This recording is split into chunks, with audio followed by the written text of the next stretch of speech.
Something that's never happened before is happening now. An ACC team is in Eugene. The Virginia Cavaliers have come cross-country to take on the number 24 Oregon Ducks on ESPN's Saturday College Football Finale. I'm Alan Bestwick. Coach Mike Bellotti is with me. We'll hear from Chris Budden down on the field. You look at the head man of the Ducks program, Mark Helfrich, in his 4th season. A tremendous record, a tremendous team. They won their opener a week ago over UC Davis, 53-28. On the other sideline, Bronco Mendenhall in his 2nd game as the Cavalier head man after 11 years and 11 spectacular years at BYU, trying to rebuild this Virginia program from a tough series of seasons that they've had. Coach, quick thought on how this one should shake out. Well, you saw Bronco jumping up and down. He wants to make sure that the enthusiasm that he has transfers to his team. He talked about body language last week. I'm sure we're going to see a much better effort. But Oregon is also trying to get better, play faster. Let's see how they do, especially on defense and defending the short pass game that Virginia was so good at last week. Virginia won the toss. They've elected to receive. And so the Ducks in the all-yellows tonight, getting ready to go. Albert Reed and Joe Reed back deep to receive for the Cavs. Matt Wogan kicks off, and we're underway in Eugene. We'll go out of the end zone, and Virginia will get the touchback to start this game. The new quarterback for the Cavaliers will lead his team out onto the field. It's Kurt Benkert, the graduate transfer from East Carolina, was set to be the Pirates starting quarterback a year ago, had a season-ending injury, came back in time for spring camp in Greenville this year, decided after the coaching change he wanted to do something different. He's come to Charlottesville and won the starting job in a camp competition, and Benkert looked awfully good in his opener a week ago. He's one of the guys that Coach Mendenhall trusts. He's got the skill set to extend the field, according to offensive coordinators. Quick hitter falls incomplete in the direction of Keon Johnson on first down. He had him. And this is exactly what the Virginia staff talked about doing. They love the short underneath passing game. Benkert completed 76% of his passes last week. They've talked about Virginia having to go downfield more. Oregon is have to defend that underneath passing game. Employing the same go-fast offense that Mendenhall and his offensive coordinator Robert and I used at BYU.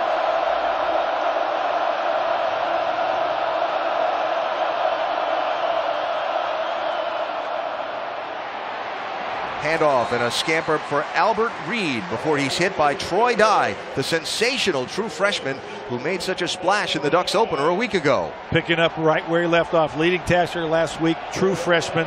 This is something, though, that Virginia must do better, is run the football. The Ducks almost gave up a 100-yard ground game to the UC Davis running back last week. And Virginia, though, feeling like they should throw, must run to protect the quarterback. And third down conversion, such a problem for the Cavs a week ago. Benkert looking to the outside, overthrows Taquan Mizell deep and out of bounds, and it'll set up fourth down.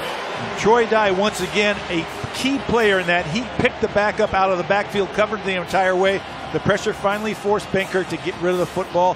Nice start for the Duck defense because they're going to be tested tonight. So Virginia has one of the best punters in the country in Nicholas Conti, but he'll be kicking to one of the most dangerous kick returners in the country. Charles Nelson back deep for the Ducks. He is spectacular when the ball is in his hands. He's probably the most explosive player on the Oregon Duck football team. Every time he touches the ball, he's a threat to go all the way. Bobbles it, then carries it out of bounds, and the Ducks will start from just outside their own 20-yard line. So the Ducks, just like the Cavs, with a graduate transfer quarterback, it is Dakota Prukop, who came from Montana State after completing a spectacular season there a year ago. He has the best mechanical efficiency I've ever seen delivering the football, and that's a high praise. There's a need, though, for speed. He needs to run. He's the engine that pushes this train in terms of the speed and tempo, and all the coaching staff, all the offensive players, it's on his shoulders to play at a higher tempo this week. He'll have one of the best running backs in the nation behind him to start this series, Royce Freeman, wearing 21 here. And so the Ducks go to work at their own 21-yard line.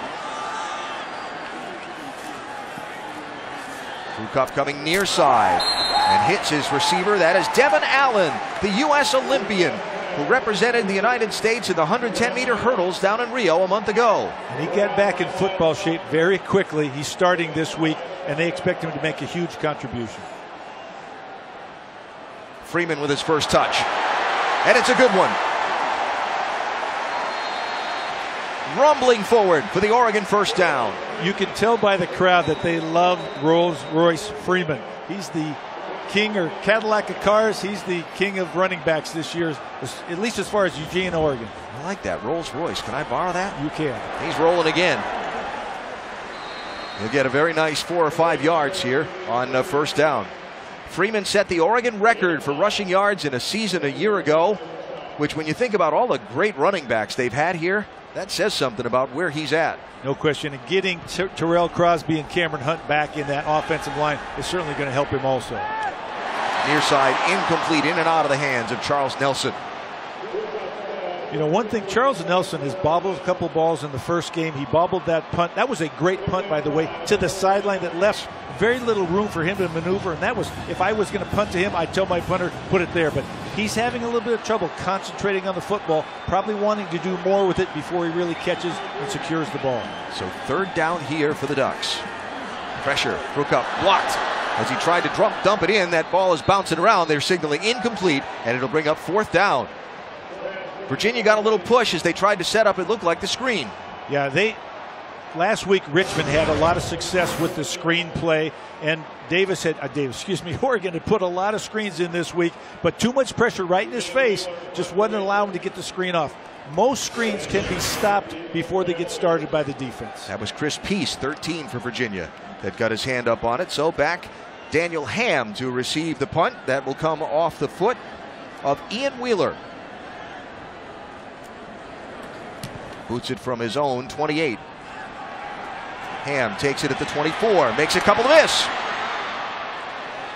and gets snagged, but a nice run up through the center of the traffic, and Virginia will take over again, this time at their 38-yard line. Much better starting position for the Cavs. The longer this game can stay in this mode with Virginia competing, trading punts, that's a great thing for the visitor. Coming all this way, playing at night for them, they're excited, and they're showing more energy on the sideline, which I think we all want to talk about. Bronco Mendenhall talked about that the keys for this game for them were to be +1 on turnovers, be better on third down, 50% or better, and make sure if they get into the red zone, score touchdowns and not field goals. He hands off here to Albert Reed, who has a nice first down gain. Right now, they're being very successful running the football right up the middle. And right now, as I've said before, it's something that Oregon has to prove they can stop the run. UC Davis back at 96 yards. They scored TDs on the ground, and that's something that any defense has to realize they have to stop the run first.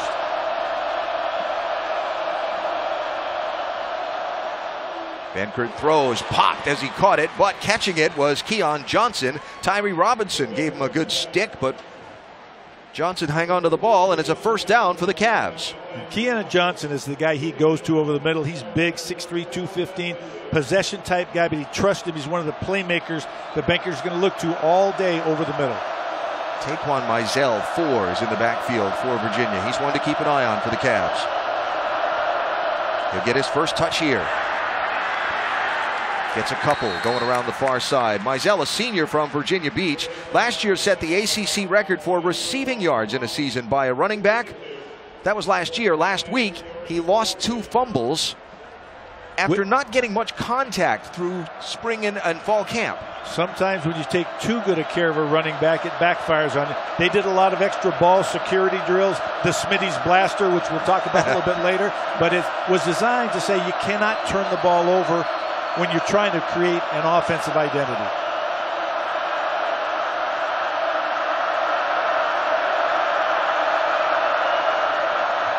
There's Mizell again, quickly wrapped up and dropped. That was Jalen Jelks who got in there quickly for Oregon, 97. Nice job by Jelks. He's a great pass rusher, but he needs to stay as a better run protector to stay on the field. Brady Hoke will tell you that the gap integrity over the front 7, make sure you cancel the gaps. They're a single gap T now, is the most important element to this defense. Another third down here for the Hoos. Benkert throws near side, complete to Johnson, spins away from one, and will pick up the first down before he's dropped at the 38-yard line. Once again, going to his key target over the middle, Keon Johnson. Broke a tackle that time, didn't catch it for the first down, but made the run after catch, which resulted in the necessary yardage. Virginia last week, they moved the ball. Just when they got inside the red zone, they made mistakes. 4 turnovers killed them last week. It really took them out of the game. Might have been a totally different game had they not turned the ball over early and in the red zone. There's 10 Jordan Ellis into the game for the first time for Virginia. Benkert scrambles under pressure and slides forward. He'll be right back to the original line of scrimmage. Flag will come in, and that's one of the new rules for this year. As soon as a quarterback goes into a slide, he's a protected player. You cannot hit him. Also, the ball is dead at that point, so it won't get a lot of yards, but that was afterwards. I think the determination will be that, no question, he started his slide and the contact was after he initiated the slide procedure. Personal foul. Defense. 15-yard penalty. First down. David Epperly, the referee tonight. As we watch this, you can see him take off, and then he goes down, and you can't make any contact. And if he's down, you have to think about it. You better pull off. And so that was Troy Dye who made that contact. So the 15 yards sets the Cavs up now inside the 25 at the 23 of Oregon.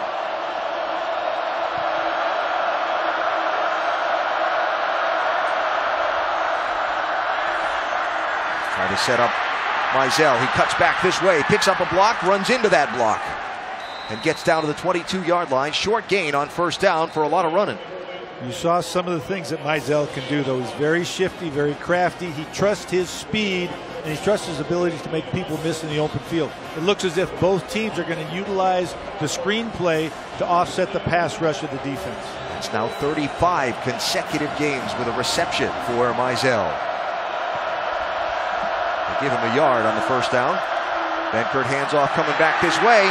Nice spin away from trouble by Albert Reed. Flag comes in, though. Flag came in from what is usually the direction of holding. Holding. Offense. Number 50. 10-yard penalty. Second down. Jackson Mateo, the veteran center for Virginia. Flag for the grab. That's too bad because Reed does a great job. This is a late developing draw play, sort of a roll draw, and you see the hold right there. Great job of eluding the tackle, getting up the field, but all for naught. First penalty this season on the Cavs. They went through their opener a week ago against Richmond without getting flagged at all. Something that Bronco Mendenhall said was actually a concern. Here's Reed. Gets back down to about the 21-yard line, so they're back past the original line of scrimmage, but now they'll have a 3rd and long here. That's a great job, though, of getting a lot of that yardage back, so now you have more makeable 3rd down situation. Also approaching the red zone where things change for a defense. Just 22% 3rd down conversions a week ago for Virginia. Pressure from Oregon. Benkert looking to the outside to Donnie Dowling, and he got it knocked away as he was headed toward the back of the end zone. Arion Springs for Oregon kept after it and kept after it. Great job. Now Warriors going to see pressure. Brady Hoke talked about the fact he wanted to go man blitz this week. He got it, but that creates the one-on-one opportunities down the field. You've got to come up with that catch, lay out right there. It's right on the fingertips, and this is an amazing job of trying to keep it. But great job by Springs to come in and strip the ball late to ensure he could not maintain possession in the end zone. Here comes the first career collegiate field goal attempts for Dylan Sims, and they'll fake it. Near side, not fooling anybody. And the ball will go over to Oregon on downs. That play may surprise some, but we've talked to the coaches at Virginia. They're not comfortable kicking any very long field goals. We also talked about the fact that we believe they were going to try and steal some possessions on special teams, which means fakes, but well played. Springs again in their key. This is a little option play right there. The kicker, the holder, seems he did not really get to the option man, which allowed him the freedom to play both. Yeah, Virginia lost its place kicker to a season-long suspension, discipline. So he's gone. And so Bronco Mendenhall told us the other day that if they're outside the 20-yard line, don't expect them to kick the field goal. Here's Rolls Royce. Now, that is vintage Royce Freeman.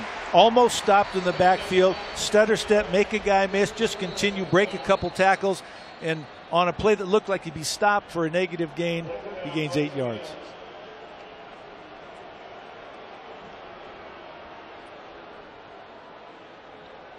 Sideline warning on the Oregon bench is what that was about. So that Virginia drive, 10 plays, 44 yards, took 4.5 minutes off the clock, but they got nothing to show for it other than keeping the Duck offense off the field for a while. And there aren't a lot of moral victories, but moving the ball is going to help fire up that offense. Here comes Freeman again. Out to midfield before he's wrestled to the ground. As we've talked about all week long, Royce Freeman is a special running back. He does some things naturally. He can make people miss. He's 230 pounds. He possesses all the attributes you want for a great running back. Prukop throws it outside. That's Darren Carrington. He'll get some good first down yardage. And a flag will come in. Little late hit, little rough and out of bounds. And there you see the Oregon version of the triple option. The dive, the quarterback keep, and then personal the pitch. foul. Defense, number 53. 15-yard penalty. First down. Micah Kaiser, the middle linebacker, tagged for the violation. As we talked about, here's the end of the play. You see Carrington continuing to go there, and just a late hit. He was already out of bounds, not necessary. Micah Kaiser, the leading tackler in the league last year, unfortunately, is always around the ball. Just got to get there sooner. Kaiser and Quinn Blanding, the defensive leaders for this Cavalier unit, that suddenly finds Oregon at the 29-yard line and their own goal line creeping up on their backs. There's Prukop to throw, near side, has a receiver, that's Nelson. He'll get a few on first down. The Ducks will quickly get back to the line of scrimmage and go. It's a great job to tackle Nelson before he gets started and make sure you don't allow any cushion. Keep him very close to you so you can get a hold of him when he gets the ball. Wide open receiver.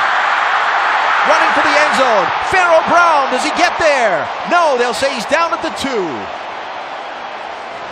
When Pharaoh Brown gets into the end zone for Oregon for the first time this season, you are going to hear a massive roar from this crowd. There's no question he's a crowd favorite. Coming back from the serious knee injury and basically getting himself back on the field. As we watch, this is a great job here. Big rambling guy. He's got a great range and obviously down right there, so probably ball around the 2 to 2.5 yard line, but great effort for the big man to find that end zone. Just tripped up as he reached for the goal line. There's an injured Cavalier down in the end zone. It is Tim Harris who is being attended to, the senior cornerback for the Cavaliers, and so an injury timeout here at Eugene.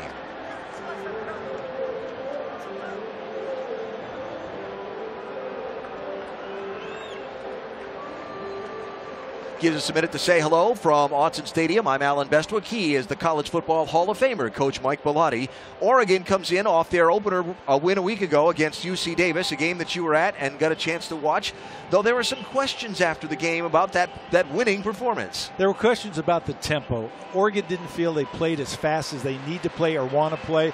They scored a lot of points, but it took the entire game to do it. Usually they're ahead, playing an FCS team at halftime enough to coast and play everybody. They didn't get to do that. Also, from a defensive standpoint, they did not make plays in the middle of the field they need to make. They talked about the fact they want a better center fielder back there on defense, and they needed to just be more effective and efficient as a team. I think they were disappointed and looking forward to the improvement that most coaches say happens from game 1 to game 2. So Freeman lined up behind the quarterback, Dakota Prukop, and gets the ball headed for the goal line and into the end zone for the Duck touchdown.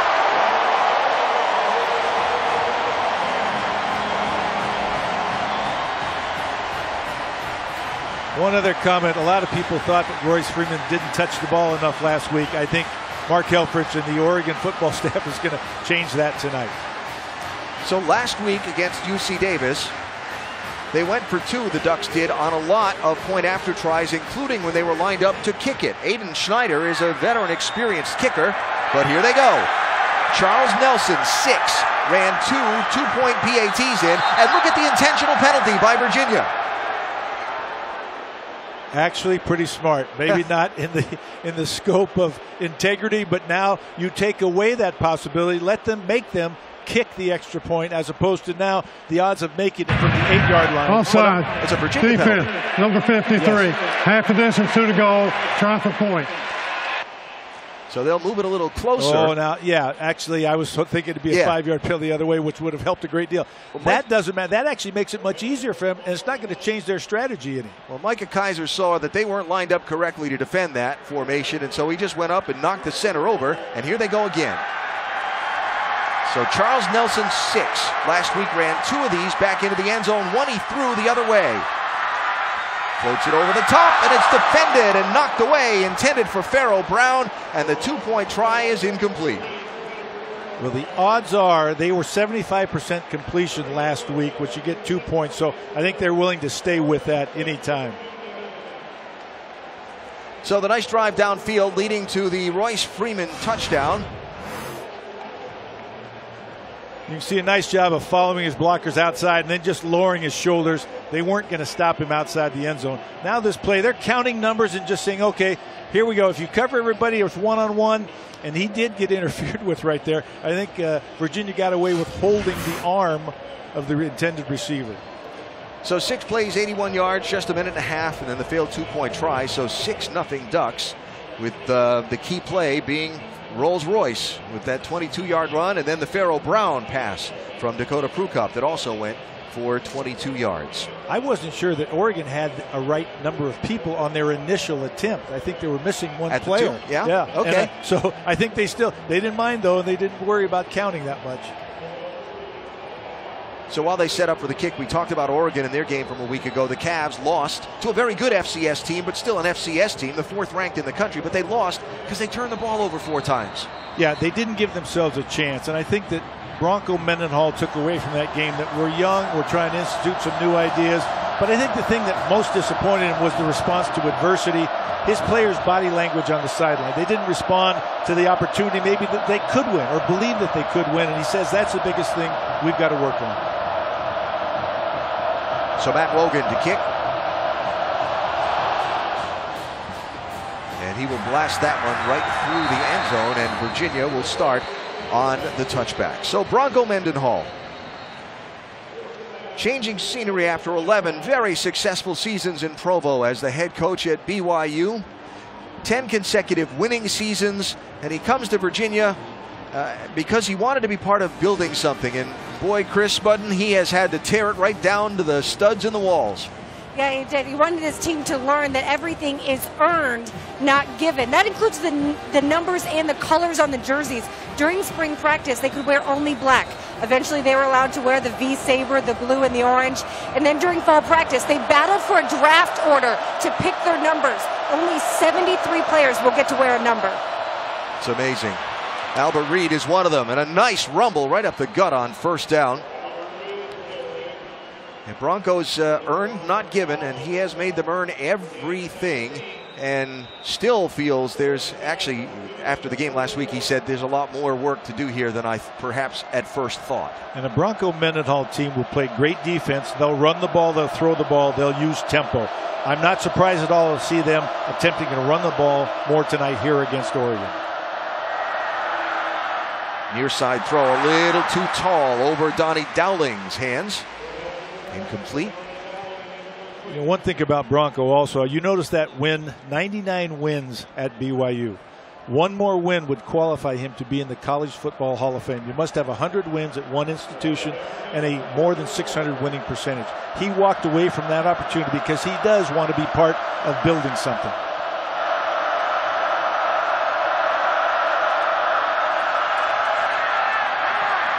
Nice carry for Jordan Ellis, who missed last week's game with a hamstring injury, and he will be out close to the first down for the Cavs on that one before Jalen Jelks brought him down. They will, in fact, move the chains. They're doing a great job of blocking with angles on the front 7 of Oregon. They're creating huge gaping holes inside that the running backs are taking advantage of. Which is interesting because offensive coordinator Robert and I told us the other day that his offensive line was very good at pass protecting but wasn't very good at run blocking, and they were going to have to go with what they were good at. I think they got better this week, I will tell you, and I think they're blocking with angles. They're maybe pulling and trapping sometimes. They're doing some things that they feel very good about. And a timeout, Virginia. Timeout. Virginia, their first.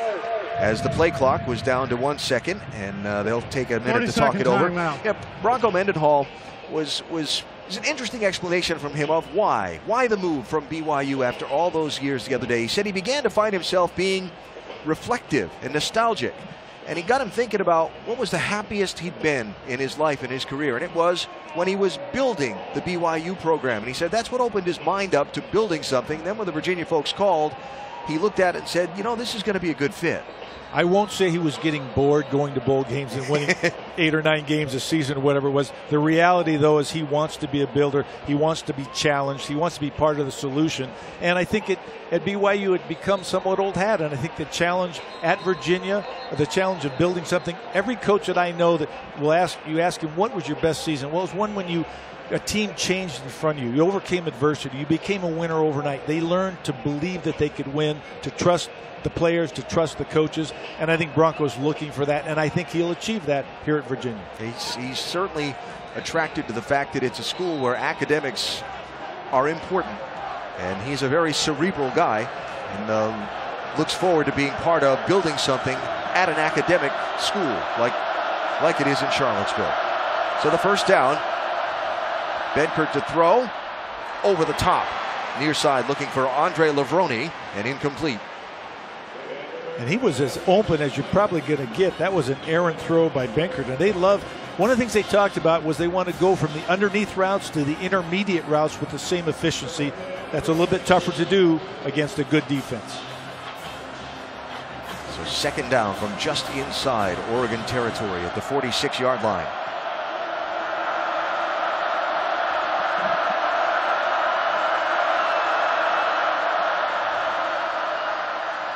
Reed, nice cut back the other way, then gets popped and stuck, and a nice hit by Brendan Schooler, 43 for the Ducks, a true freshman who the coaches told us had really improved from scout team to special teams, now onto the defensive depth chart. And Virginia is creating a numbers game. They're using formations that are causing the Ducks to spread themselves out. They don't have an extra man in the box, and they're getting good blocking, and they're just running off one man and saying, whichever way the defensive lineman goes, you run the other way. And they're doing a great job so far of timing that up. Third and short. Reed again, big hole up the middle, makes one miss. He's caught and run down from behind, but not until he's all the way down at the Oregon 25-yard line. Great job by the Virginia offensive line, the entire operation right now. Brady Hoke talked about gap integrity, meaning you have to have a gap, and this is a single gap defense. Right now there is no gap integrity for the Ducks. They're getting pushed around on the field. They need to do something. You can't just run through holes. You've got to maintain the integrity by keeping your head in your gap. Brady Hoke, the new defensive coordinator here at Oregon for this season. They spotted at the 27. Benkert has to pull it back and gets dropped. Jalen Jelks led the charge. Nice job in terms of, we talked about the pressure the Ducks wanted to bring. Here they're bringing a blitz. You can see him just trip him up at the bottom there. Benkert probably could have run. His eyes were down the field. A lot of quarterbacks, when they see that and feel that man pressure, they're going to take a run. If they get a seam inside, he decided to wait for the receiver to get open. Didn't happen on that play. So the loss of 4 sets up the Cavs with a 2nd and 14. Benkert under pressure, heaves it far side, got a receiver, knocked away. Is that ball incomplete? They'll say it's a catch.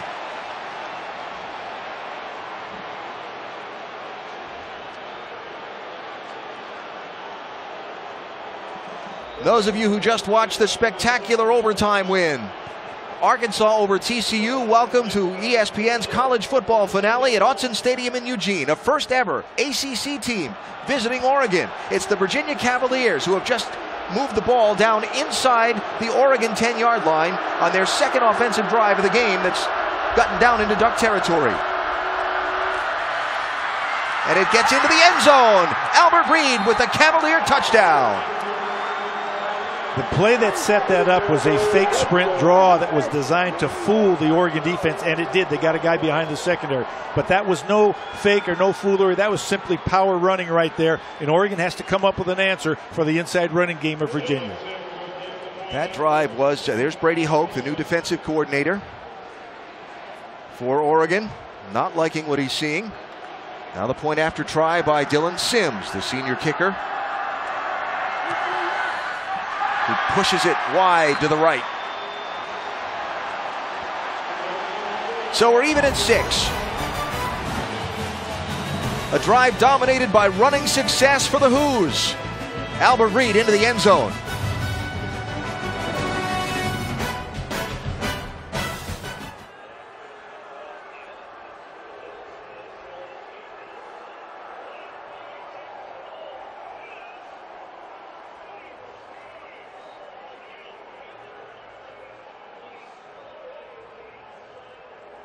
Three, 4, 1, 2, 3, 4. I am yelling. I'm practically swallowing the mic. And college football is presented by Geico. 15 minutes could save you 15% or more on car insurance. And in part by Ford, we go further so you can. ESPN's College Football Saturday Finale, presented by Geico, on a beautiful night in Eugene at Autzen Stadium, where Virginia and Oregon are tied at 6 apiece. Alan Bestwick with Hall of Fame coach Mike Bellotti. Chris Budden is down at field level for us. And the dangerous Charles Nelson has the ball at his own 2.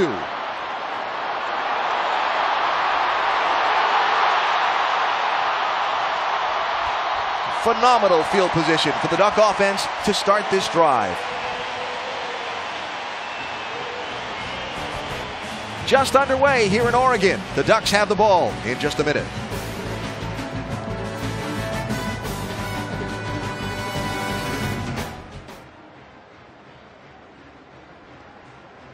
Headlined by that man, one of the best running backs in all of college football, Royce Freeman. I like to call him silky smooth. He is so good at what he does. He's patient.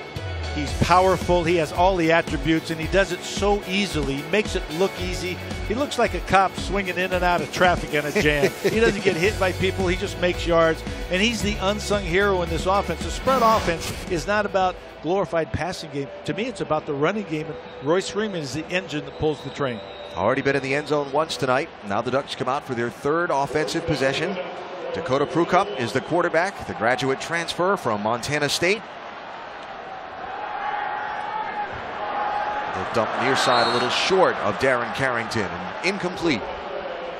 Had a little bit too much pressure in the backfield. He couldn't square his feet. Usually he's had such an economical delivery, it doesn't matter. But on that one, running away from it, he didn't have the strength to get the ball there. Here's Freeman. Made something out of that. Got about 5 out of it when there wasn't much there at the line of scrimmage. Yeah, he made a 180-degree, 90-degree cut right there. He's running to the left sideline. All of a sudden, he's coming back towards the middle of the field. And it's amazing how a guy with that type of size can make those type of cuts. Part of it's vision, part of it's just great agility. Broke off a 22-yard run as part of the Oregon scoring drive when they got their touchdown earlier. Flags and movement and a false start on the Ducks. Oregon's offensive coordinator, Matt Lubick. False start. Offense. Number 78. 5-yard penalty. 3rd down. He's one of the veterans in that offensive line. There's a lot of young guys playing in there, but you got to hold your water. You got to be comfortable. And one of the things about tempo is you got to get first downs. First downs allow you to keep revving up that tempo that wears the defense out. When you get penalties, it really hurts your opportunity to score. We could talk more about that a little bit later. That's where I was leading to, what Coach Lubick told us yesterday. Here's Prukop to throw. Gets hit, spins away. Heaves it downfield. Has a receiver there, and it's caught. Carrington moves the sticks for the Ducks on a scramble play. That's a great scramble by Prukop, but Carrington is the go-to guy. When you're in trouble, find your best receiver and throw it in the vicinity. He'll make the play. So empty backfield now. Both Tony Brooks-James and Royce Freeman split out wide. Now they'll shuffle it up. Sorry to say that Matt Lubick told us that when you get a penalty on an offensive drive, it reduces your odds of scoring from 60% to 20%. So we'll see if the Ducks are able to overcome those odds on this drive after the penalty. Near side, here's Freeman. Got room. Out of bounds, just at the 10-yard line. Royce Freeman rumbles again. Great patience by Prukop in the pocket, great protection. And then a great tackle by Micah Kaiser to keep our guy, Royce, out of the end zone. He was one-on-one in the open field. That's a great tackle. Mark Helfrich said good hands. Freeman is an excellent pass receiver. Doesn't get much on that one. Stacked up by Dante Wilkins, 1 for the Cavs, and 32 Kirk Garner. So 2nd down and goal. One of the things Bronco Mendenhall talked about was simplifying the defense, simplifying the calls to make the communication easier and quicker, especially playing against a quick, blur, up-tempo offense like Oregon. You can't communicate too much. You just got to be ready to play, to react, and go get it. Keep an eye on 85, Pharaoh Brown, the tight end. A step back from the line of scrimmage. This side, it's Tony Brooks-James with the Oregon touchdown.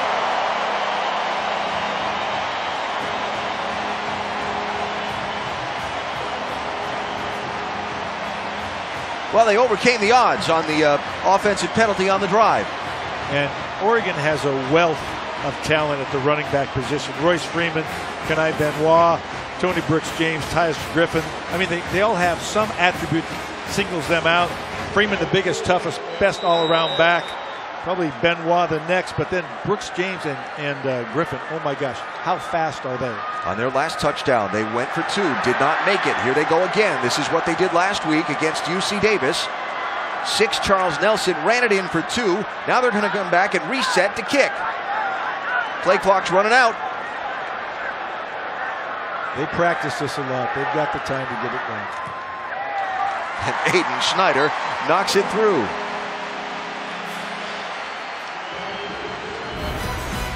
Six plays, 56 yards in 1:02. Tony Brooks-James into the end zone for the 2nd Duck touchdown of the game. ESPN College Football is presented by Geico. 15 minutes could save you 15% or more on car insurance. And in part by Ford. We go further so you can. The beautiful new Marcus Mariota Sports Performance Center here in Eugene. Motion capture cameras analyze a subject performing virtually any movement, from sport-specific drills to more traditional weightlifting. Financed by Phil Knight and Nike, and finished in 8 months, and named, of course, for the Heisman Trophy winner from here at Oregon, who starts his NFL campaign tomorrow. So after the Duck touchdown, the Cavs, ball goes in and out of the hands of Joe Reed, and it'll be a touchback for Virginia. Adnan Virk is still going strong back in the studio.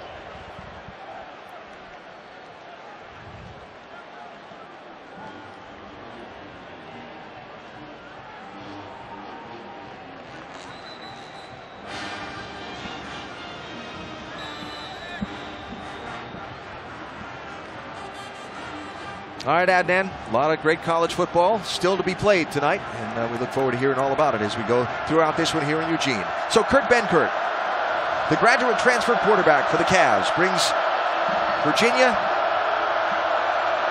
up to the line of scrimmage for its next offensive series, hoping it ends like the last one did, in the Oregon end zone. Throws over the middle and a short gain. Benkert, of course, a year ago was slated to be the starting quarterback for the East Carolina Pirates under their head coach then, Ruffin McNeil. Suffered a serious knee injury just before the start of the season, missed the whole year. Came back for spring camp at ECU this year, new coaching staff in place, and decided he wanted to do something else. Got his release, of course called his old coach Ruffin McNeil, who highly recommended him to Bronco Mendenhall. And Bronco says, quote, "We love our quarterback. His quarterback has just hit a completion to Olamide Zaccheaus, and a nice gain that gets the Cavs a first down."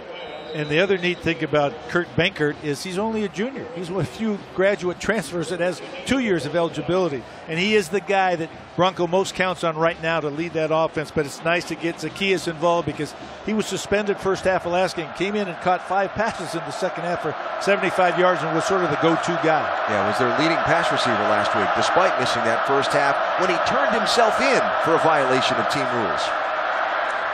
Benkert swings it out to Donnie Dowling. Nice pursuit there. He's wrapped up and knocked down. Tyree Robinson will end the quarter by stopping Virginia just shy of the midfield stripe. Well, the first ever visit by an ACC team to Autzen. And a good one going right now here on this Saturday night. Oregon up by a touchdown on Virginia at the end of one.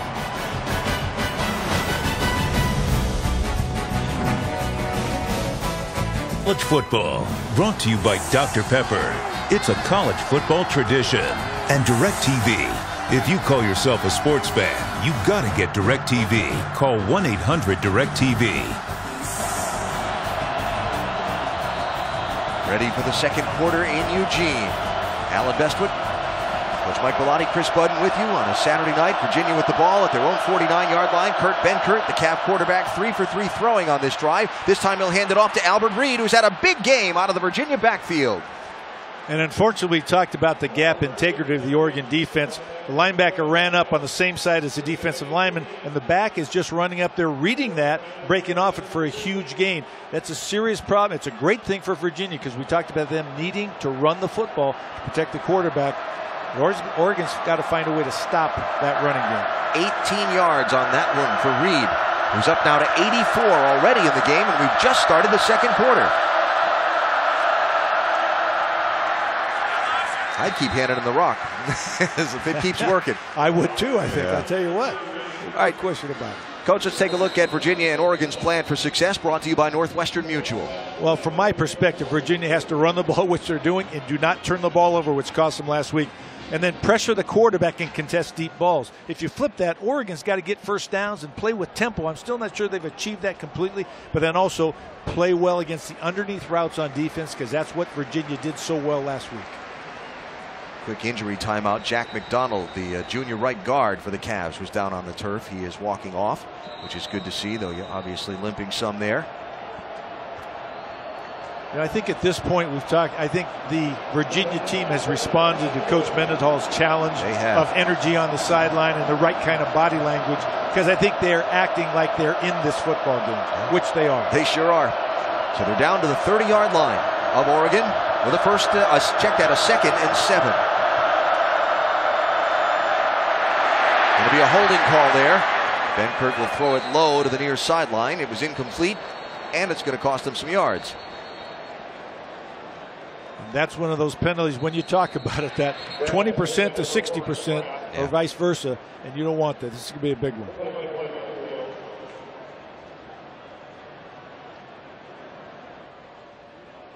There are 2 fouls on the play, both on the offense.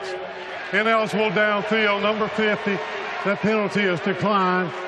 Holding on the offense, number 77. 10-yard penalty, 2nd down. And let's take a look right here. You can see as this thing goes. Just take a look right there. As soon as you get past them, you got to be careful. That's a grab and hold and a takedown, and obviously seen by everybody. Austin Malawada was on his way to the quarterback. Feeler got a hold of him, so the ball now back to the 40-yard line. Benkert trying to find an open receiver, throws near side, throws it out of bounds, and it'll bring up 3rd and long for the Cavs. Great job of containing the quarterback by the Oregon front, and then zone coverage in the back end. They want to keep everything in front of them, keep their eyes on the quarterback. Great job of forcing them to finally just throw it away. 2 for 4 on 3rd downs tonight so far, 50%. Even I can do that math. They were 22% on 3rd downs against FCS opponent Richmond at home a week ago.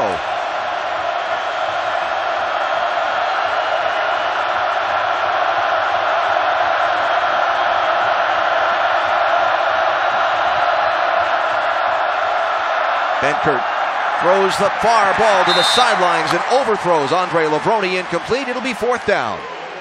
Nice mix of coverages. That was only rush 3 and drop 8 in coverage. That ball almost fit in. If it was a little bit better thrown, it could have been a completion.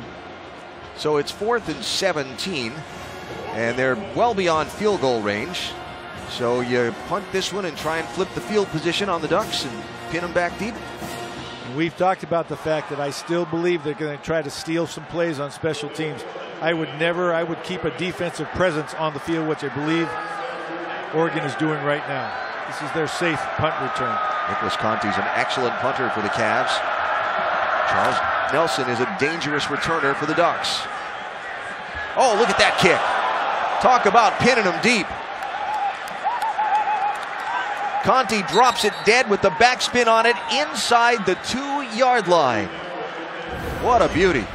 That is great execution, exactly what you want to have happen. The punt turns back, kicks back right there. I keep it out of the end zone, don't break the plane.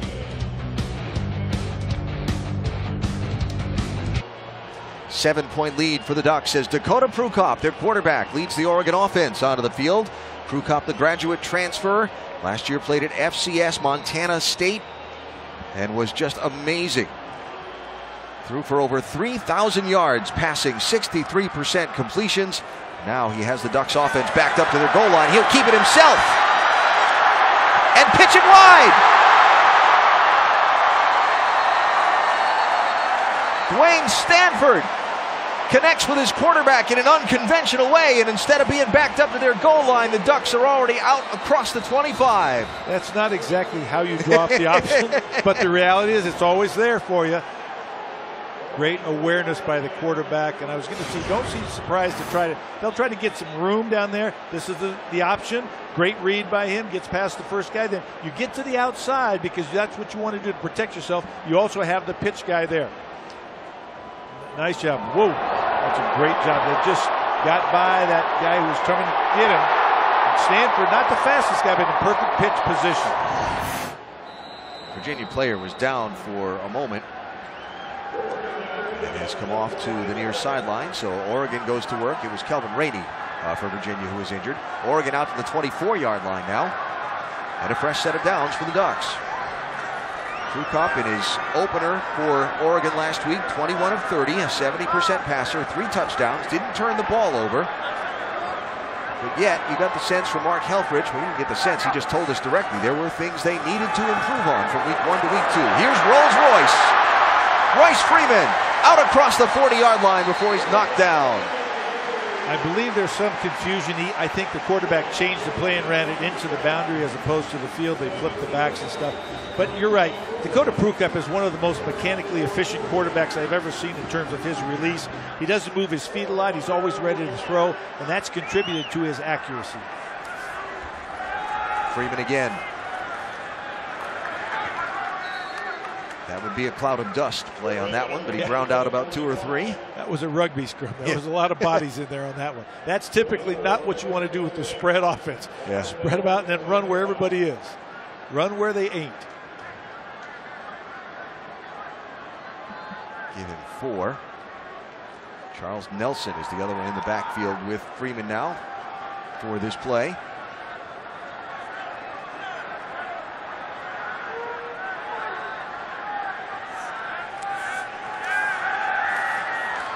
Prukop will pitch out to Freeman. Tries to get the edge. He'll be close to first down yardage before he's knocked out of bounds on a late hit. And a flag comes in, a couple of them. And that was an improvised play by Prukop and Royce Freeman. That was a pass play. After the play, personal foul, defense, number 53, 15 yards, first down. That's the second late hit out of bounds on Micah Kaiser in this game for Virginia. It's unfortunate. He is all over the field, but he's got to understand where the out of bounds line is. Freeman was definitely out of bounds right there, no question about it. But that was a great improvisation by Prukop. That was a drop back pass where he finally got flushed out of the pocket and then realized he had the pitch guy and Freeman next to him. So the ball now all the way down to the 35-yard line. Prukop throws, going for it all, corner of the end zone, and just over the outstretched hands of Jaylen Brown, his intended receiver. They like Jaylen Brown a lot. They think he's got great ball skills. Ball just a little bit overthrown. One of the things that Oregon is still not getting to is the tempo package. Part of it is the quarterback resetting protections and making sure. A lot of times in the meetings we had this week, they talked about the fact they wanted Prukop to just trust the offensive line and trust tempo instead of worrying as much about the protections. It's a little easier said than done for a quarterback in a new system. Yeah. They said they wanted it to be to the point where they didn't have to think about it. They just did it. And stopping to think about it was slowing them down from the tempo that they want to execute this offense at. Near side, wrapped. Brooks James gets clobbered behind the line of scrimmage by Jordan Mack, the true freshman linebacker for the Cavs. Charles Nelson is not afraid. He's the guy trying to block there. He's not afraid of a hit. He just doesn't do a very good job and doesn't get the right angle, but great job of coming up and laying the wood. That's the way to stop a screenplay or that quick passing game before it gets started. So third and a bunch now for the Ducks. And flags coming in.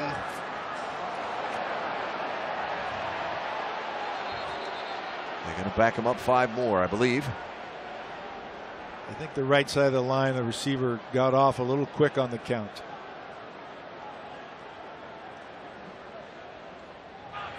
There are 2 fouls on the play, both on the offense. Both penalties will be enforced.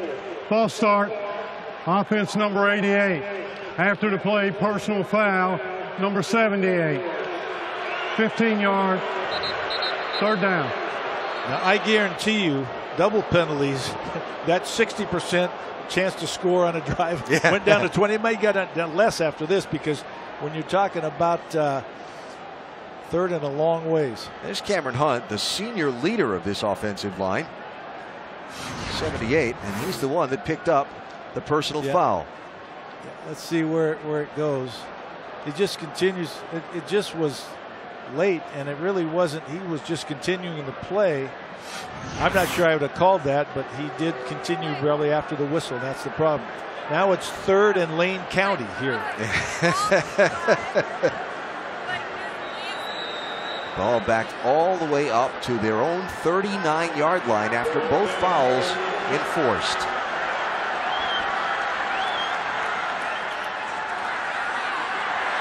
Prukop will heave it downfield. It's got a receiver. Devin Allen. How did he catch that ball? One of the more improbable third down conversions you're going to find. Tremendous concentration by Devin Allen. He uses his body to shield the defender. Great throw. That was a tremendously accurate throw for the distance and the window that he had to fit it into. 44 yards on third and 36, and the Ducks are inside the 10, first and goal. Taj Griffin, ball's loose. And a timely falling on by a Duck lineman will keep the Oregon offense in possession of the ball. Who's that at the bottom of the pile? That's 54, Calvin Throckmorton, the right tackle. Don't go away, don't blink. Things are happening so fast. Here we take a look at it right up close and personal. Got to protect the football. And that actually hit the ground. I'm not sure that would have been called a fumble anyway. Ground supposedly cannot cause a fumble. I agree with you. The elbow hit there, and he was still in possession of the ball. But second and goal from the 3. Freeman runs into a pack. Goes nowhere. Dante Wilkins, the senior nose guard for the Cavalier defense, number 1, led the charge in stacking Freeman up. Bronco Mendenhall likes his defense up the middle like a great baseball team. Dante Wilkins, Micah Kaiser, Quinn Blanding says we're really strong up the middle. We got to shore up the edges of this defense. So third and goal. Ball at about the 2.5-yard line.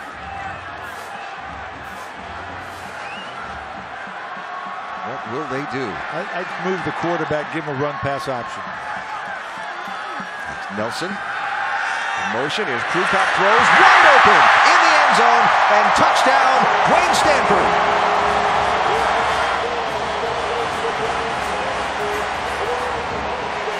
Nice deception. You put the defense in a real bind. You've got the ability to hand the ball to Royce Freeman going inside, or Charles Nelson coming over the top outside. It spreads out a defense, and then you find the big guy in the middle. Will they kick the point? Will they go for 2? They kicked the last one. They went for 2 on the first one and missed it.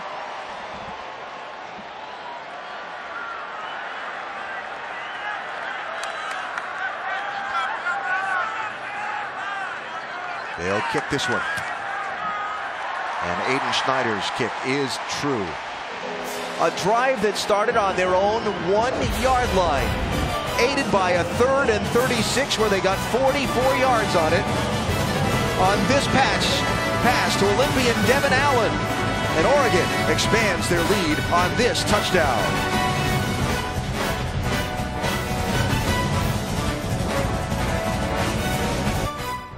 ESPN College Football, brought to you by Edward Jones, where attention and sound advice is a big deal. And Buick, proud partner of the NCAA.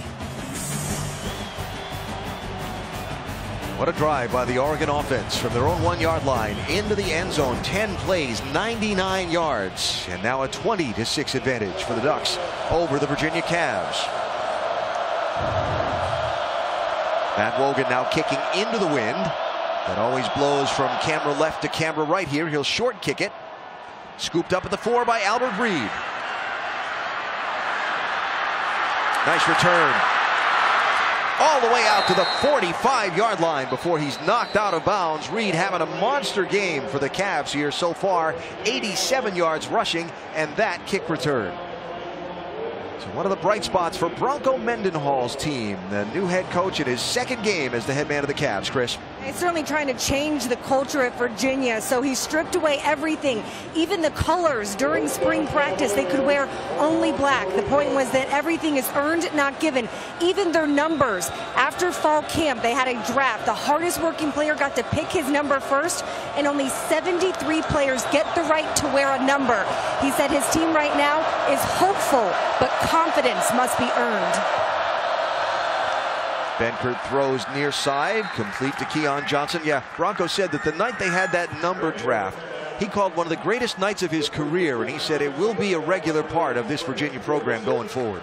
He said that the self-realization of where teammates see each other was very important for his kids to learn and to understand, and he said he'll continue. I think it's a great idea. I think it works. You know what else I like about it? No duplicate numbers for the announcer to sort out. That's true. That is true. Benkert throws far side, complete to Taquan Mizell. He'll move the sticks for the Hoos. Right now, one of the issues, too, Virginia's exploiting it. Oregon's trying to come with a 4-man pass rush. They're not getting pressure on Benkert with a 4-man pass rush. It's leaving him too much time, so they're going to have to change that. And Brady Hoke coming into this game said man blitz was his choice of changeup. Ball at the 38-yard line. Reed tripped up very quickly right away by Rex Manu for Oregon. The sophomore from Hawaii got in quickly. And that's getting the kind of penetration you need. Watch him on the nose guard right there. Beats him with a quickness movement, comes back around and gave Reed really nowhere to go. Loss of 1, 2nd and 11 for the Cavs, whose offense has looked pretty good tonight. They have had great effectiveness against the Duck defense. Reed. Not much going there. It'll set up 3rd and long for Virginia. And one of the things that Bronco talked about going into this game, they needed to be better on 1st down, get 4 more yards, which would help them secure more manageable 3rd downs. You get to 3rd and long, 3rd and 10, it's very difficult because it allows the defense to play with you, whether it's man blitz, zone blitz, or they're going to play coverage. But Brady Hoke pregame was talking about man blitz as his choice. Remember, Virginia doesn't have the big field goal kicker, so this might be 4-down territory for them, especially after they pinned Virginia with the punt, the flip field position, pinned Oregon with the punt. They went 99 yards with it anyway. Benkert throws off the hands of the intended receiver near side. Andre Lavroni couldn't pull it in, and it brings up 4th down. And it looks like the punt unit is preparing to come out of the field for the Cavs. As I've said, I don't think you'll see any change other than maybe 1 or 2 players for Oregon. It's their safe punt return. They're keeping a defensive identity on the field because at this part of the field, you never want to give anybody the opportunity to convert 4th and 10. Last time Nicholas Conti pinned the ball inside the 1. Charles Nelson, the dangerous kick returner for the Ducks, is back deep to receive it if he gets a chance. And last time they dumped it at the 1-yard line, Oregon converted. There's that nose down punt, but it bounces the wrong way and into the end zone for the touchback. And Oregon will take over with a 14-point lead, 6:20 to go in the first half.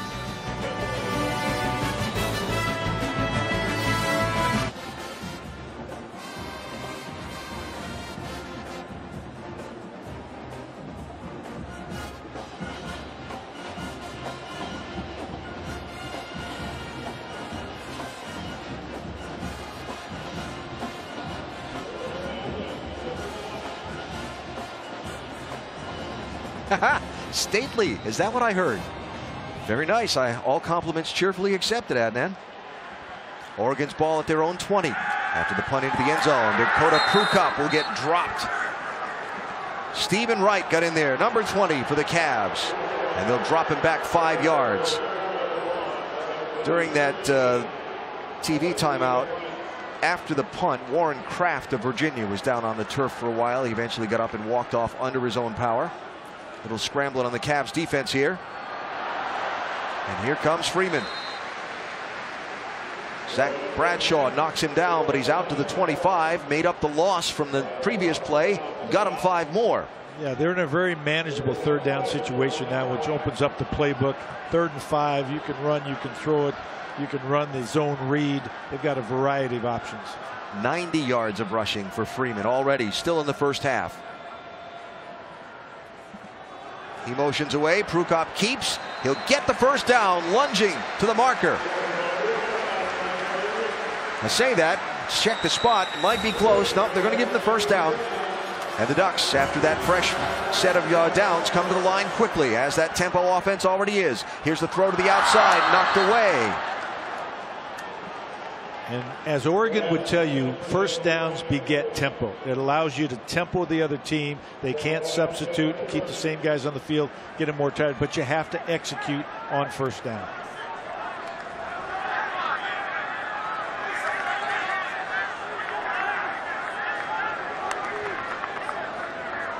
What do you think of what you're seeing from this Virginia defense so far? Well, I think they're actually doing a good job. That long 3rd down conversion really hurt them on the last drive.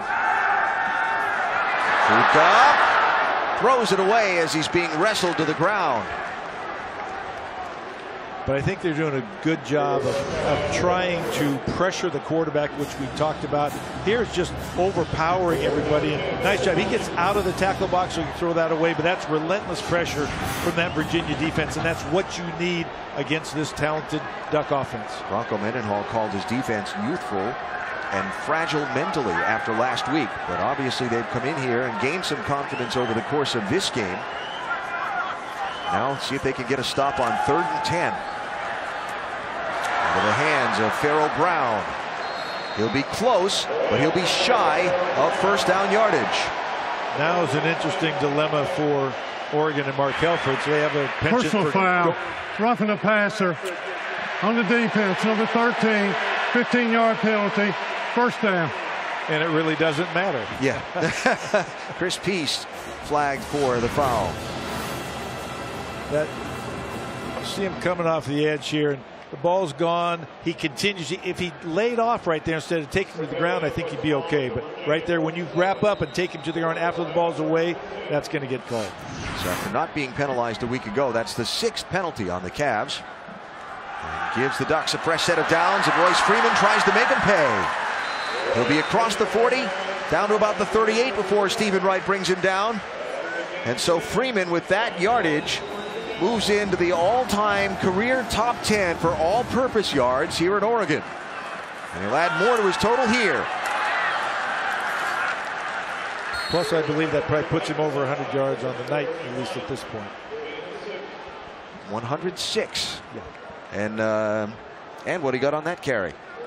And they're running more plays right now that are not necessarily read plays. They are give plays, which means the quarterback just turns and gives it to the back and says, I'm not reading anybody. I'm letting you carry the ball because we want you to carry the ball.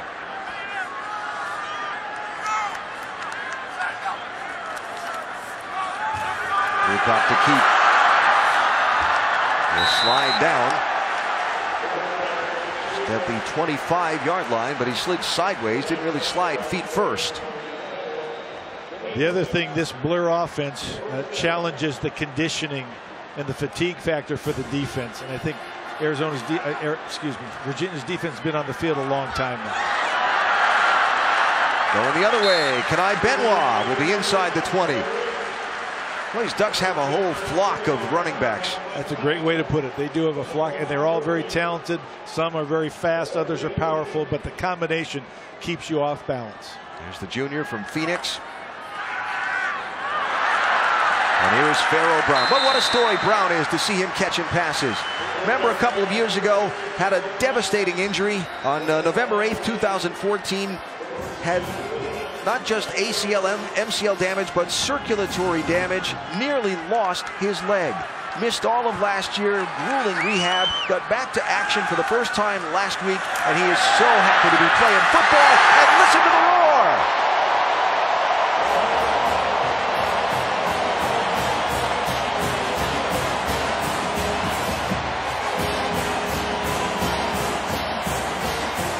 The dedication he has put in to come back from that traumatic injury is amazing. And he's not as nimble as he once was, but he's actually a better blocker. He still has the range, he has the hands, and he has a future. What must be going on in that young man's mind right now? Not just back playing football, but back in the end zone for the Ducks. And now the point after try. Will it be Aiden Schneider, or will they go for two? One can never tell. Missing a player. It was Brown. Yeah, he forgot. I was celebrating a little bit too much. Yeah. And Schneider's touchdown, point after try is good. But what was going through Brown's mind after the touchdown certainly wasn't that he had to be on the point after try team. That's exactly right. And this is a fake wide screen and go. He just pretends like he's going out there to block. Instead, he sneaks in the end zone, catches the ball, and the crowd erupts.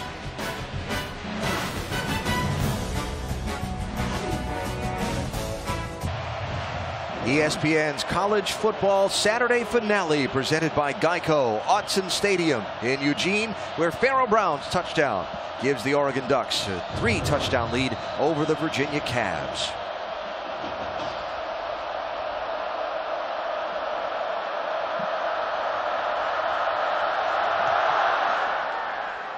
Matt Logan's kick will go 9 yards deep into the end zone, and the Cavs will start their offensive possession after the touchback. Let's check with Adnan.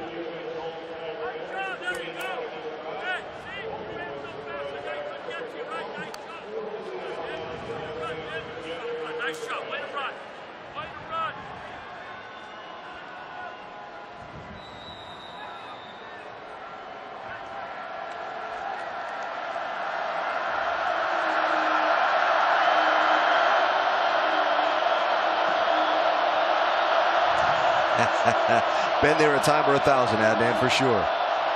Down goes Benkert, the Virginia quarterback. Jalen Jelks again, 97. Jelks, in my mind, is probably the best pure pass rusher that the Ducks have. They line him up, and here he comes. You can see him right here coming from the left side of your screen. Just gets through right over the top of the man. They had another guy coming clean. I think it took away the eyes of the defender. But the reality is that's a great job. Now that puts Virginia in a huge hole. You got to get some of that yardage back here on second down. They'd like to eat up a little bit of his clock, too, and not give the Duck offense the ball again this late in this first half. Here's Albert Reed. What a first half he's had. The Ducks may consider taking timeouts, which I think they are doing.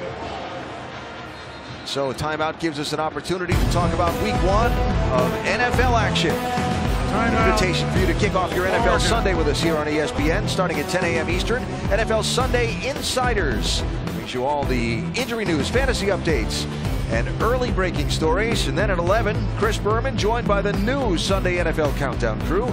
Let's see, got Trent Dilfer, Charles Woodson, Matt Hasselbeck, Randy Moss. They'll all take you right up to kickoff, and of course all the shows streamed live on ESPN and watch ESPN. Those guys can talk some football. I worked with Trent Dilfer at the Elite 11 and the opening up in Beaverton. He's a fun guy and does a great job with quarterbacks. So it'll be fun to get you set up for week 1 of the NFL tomorrow. Fans having a good time on a Saturday night in Eugene. And why not? Their Ducks, 24th ranked team in the nation, up 21 on Virginia, and put some real pressure on the Cavs here in these last 3 minutes of this first half. Adnan talked about I know my way around a racetrack. Did you see the crowd for the Battle at Bristol? How much was it? 150. 150. Oh my gosh. Take the big house, increase it by 1/3. Wonder what the noise level is there. Benkert to throw, trying to get a bunch into double coverage, and it's intercepted. Brendan Schooler. Yeah, that's the freshman. I'll tell you what, they talk about he's a ball hawk, and I know he finally got the play from center field. Brady Hoke talked about his safeties need to patrol the field, make sure no passes. He was a free guy. Ball was thrown up in the air. We can take a look at it right now as we watch. And he just goes up, high points the ball, which is great. Does he have control? Looks like he does as he hits the ground. Yeah. Play should stand. The true freshman from Dana Point, California, who had 91 tackles and 3 interceptions last year as a high school senior, was first team All-State for California large schools. And Brady Hoke said he showed us on the scout team, in camp, and on special teams this fall that he deserved to be on the field. And he's just picked up his first collegiate interception. So the first turnover of the game for the Cavs brings the Duck offense onto the field with 2:12 to work with, 2 timeouts. And it's plenty of time for them without the timeouts. They run fast enough that this is something they practice every week. Nothing going there for Freeman. Wrapped up and knocked down by Stephen Wright, whose number we've called a few times for Virginia. Got good penetration in the backfield, which caused him to run laterally. And that's a huge play because you can keep the clock running, tackle him inbounds. That's what the defense is trying to accomplish right now. We want to get out of here without allowing the Ducks any more points. Absolutely. Aiden Schneider's career long field goal is a 47-yarder downfield, looking for Carrington. Did he catch it? They say yes. All the way to the 33-yard line. Great throw and great concentration by the receiver. Prukop dropped it in over the top. Carrington catches it. Looks like his feet were down inbounds pretty clearly.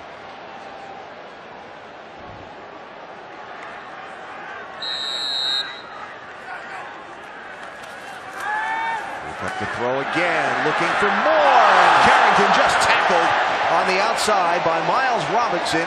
He was beaten. Kept it from being a touchdown. And that's a smart play. In all reality, you don't like it sometimes as a defensive coach or an offensive coach, but it's the smartest play in that situation. First down. 15 yards better than 7 points at this point. No question. But that's a sort of a give-up maneuver. The reality is he knows he's beat. And that's what you tell DBs. If you are beat, do not let the man catch the ball. So now the ball goes all the way into the 18-yard line and still a minute and a half to go. Ducks marching down the field, taking virtually no time off the clock. Freeman chased to the sideline and run out of bounds by the same Miles Robinson. Stops the clock with 1:25 to go. He's getting a lot of work today. Yes, they're throwing at him and now they're running at him. They're going to make sure he'll tackle in space. Freeman's getting a lot of work too. That's his 16th carry of the game. And timeout, Virginia. Timeout, Virginia. Their second. 30-second timeout. So while Bronco Mendenhall talks it over, we talk about Monday Night Football. It's back with the annual doubleheader on week 1. 6:55 Eastern, Big Ben, Antonio Brown and the Steelers take on Josh Norman and the Redskins. And then at 10:15, the West Coast matchup with the 49ers hosting Todd Gurley and the LA Rams. Coverage starts with Monday Night Countdown at 5 Eastern on ESPN and streaming live on Watch ESPN. He's come back so well from that injury, and he's such a weapon for them. I know the Rams love what he does. In fact, I think I heard them protecting him in camp, said, don't hit that guy. We need him all year long. He has been phenomenal for sure. Last year's Rookie of the Year on offense. So now down to 1:25 to go, and Oregon pressing and threatening to make this margin over Virginia a little bit wider. If you are Bronco Mendenhall, when you head into the locker room, what are your thoughts on this first half for your team? Well, the first thing is I think Bronco called that timeout to make sure they were all on the same page defensively and say, guys, we don't have to give up. They don't have to score here. Let's take the ball away. Let's force them to kick a field goal. Let's talk about what we can do right now, here in the moment. And this will be a challenge to them because they were in this game. The door has opened and Oregon has snuck through a few times for some touchdowns, but I guarantee you, if they stop them here, it'll be a huge boon for the Virginia team. So Dakota Prukop, the Oregon quarterback, trying to direct his team into the end zone. Throws over the middle. Carrington has it down to the 10-yard line. Once again knocked down by Robinson. And for the defense, forcing them to kick a field goal as opposed to score a touchdown is a somewhat of a moral victory. No one lined up far side, trips receivers low. Freeman gets the handoff into the line. And he'll get bent backwards at about the 7-yard line. Good enough though for a first down. And that'll stop the clock while they reset the chains. And with the 2 timeouts, Oregon can do anything they want. They can run the football, they can throw it, they can take some chances because they still can control the clock. 4 of 5 in the red zone tonight for the Ducks.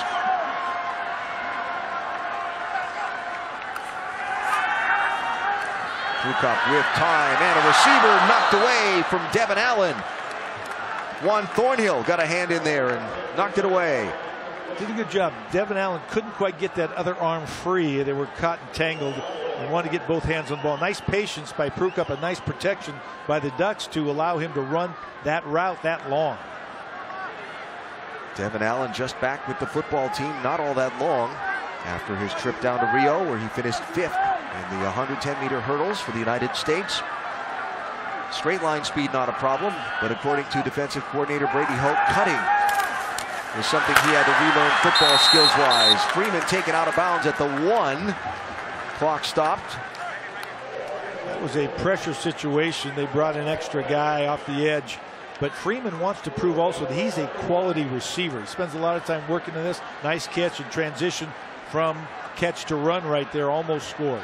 And Coach Helfrich says he's got good hands. Good pass catcher. So who gets the ball here? 3rd and goal. Prukop pulls it back out, but he's wrapped up in the backfield. Jordan Mack, the true freshman linebacker, makes the read and makes the stop. Did a good job. I think that was probably a mistake by Prukop in terms of that read. He probably should have given it. I'd take my chances with Royce Freeman handling the football rather than me in a stop-start situation with a defensive end / linebacker. Fans buzzing, trying to encourage Mark Helfrich to go for it. Helfrich standing out of the field watching the clock wind down, and he will signal timeout here with 2 seconds to go in the half. Timeout, Oregon, their second. Please reset the game clock to 3 seconds. As the kicking unit comes onto the field, Royce Freeman heads off the field. What a first half it's been for one of the best running backs in America. 17 rushes, 110 yards to go with 2 catches and 29 yards. He's been a machine tonight. Well, the display of power, ability to finish plays, speed, smoothness, he's got it all. Like I said, they're showcasing him tonight. Maybe they didn't use him as much as they would have liked last week against Davis. He's certainly getting his touches on the rock tonight. Fine balance for a coach in a season opener, isn't it, between protecting one of your prized producers and getting him the touches he may want or need to produce his most effective game. No question. And they're probably just going to kick a field goal because Charles Nelson is not the holder here, so we're not going to see any shenanigans, I don't think. Taylor Alley is the holder. Aiden Schneider is the kicker. Knocks it through and put 3 more on the board. And your halftime score will be 30-6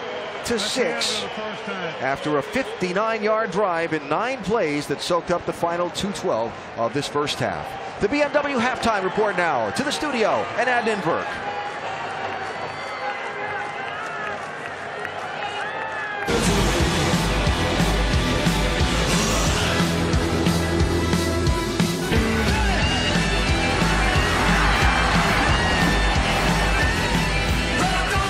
ESPN College Football Saturday Finale is presented by Geico.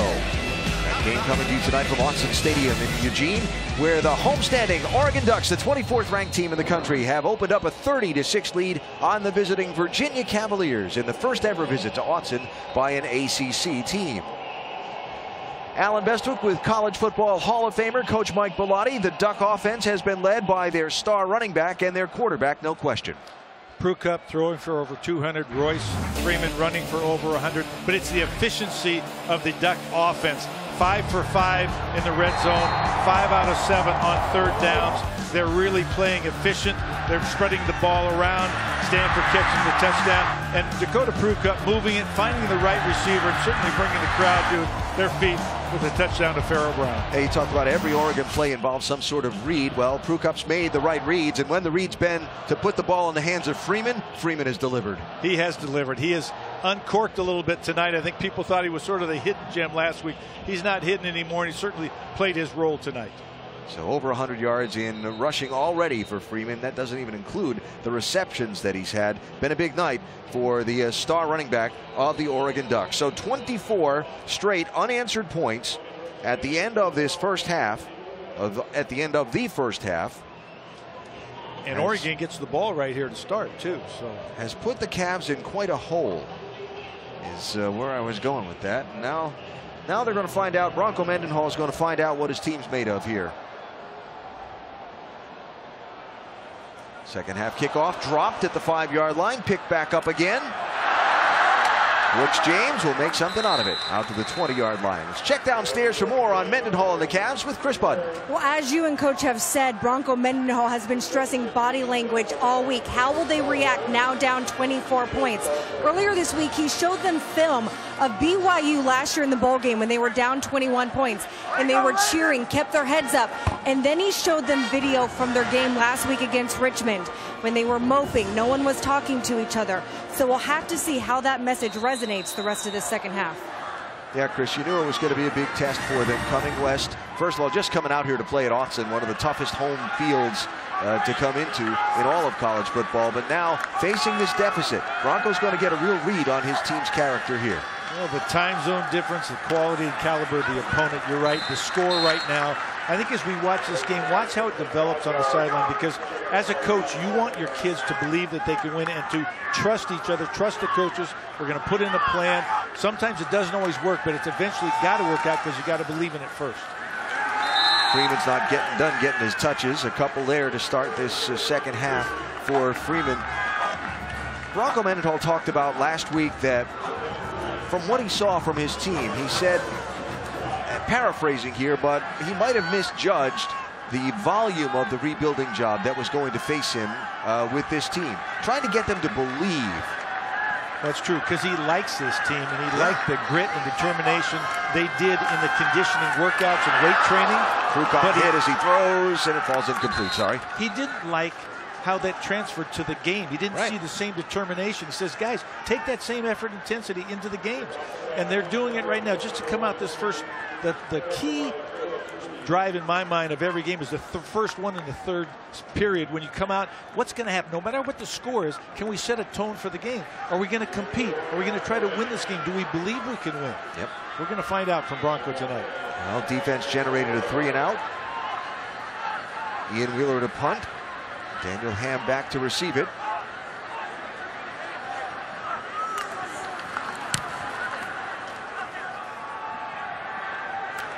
Clobbered as he pulls it in at the 37-yard line. Big pop delivered there by Tony Brooks James. But somehow Ham hung onto the ball, and the Cavs offense will get their first crack at it in this second half. You know, it'll be interesting to see if they're patient, because Albert Reed did some real damage for Virginia in the first half, gained over 90 yards, and was the first really weapon that they had, but they've gone away from that. I don't know if they'll be patient enough to use that, but this is the time to find out. Robert and I, the offensive coordinator, said to us that this offense was still trying to figure out who they were. That every team has a personality, and the Cavs were still trying to understand what the personality of this offense was going to be, as Jordan Ellis makes a nice first down carry for Virginia.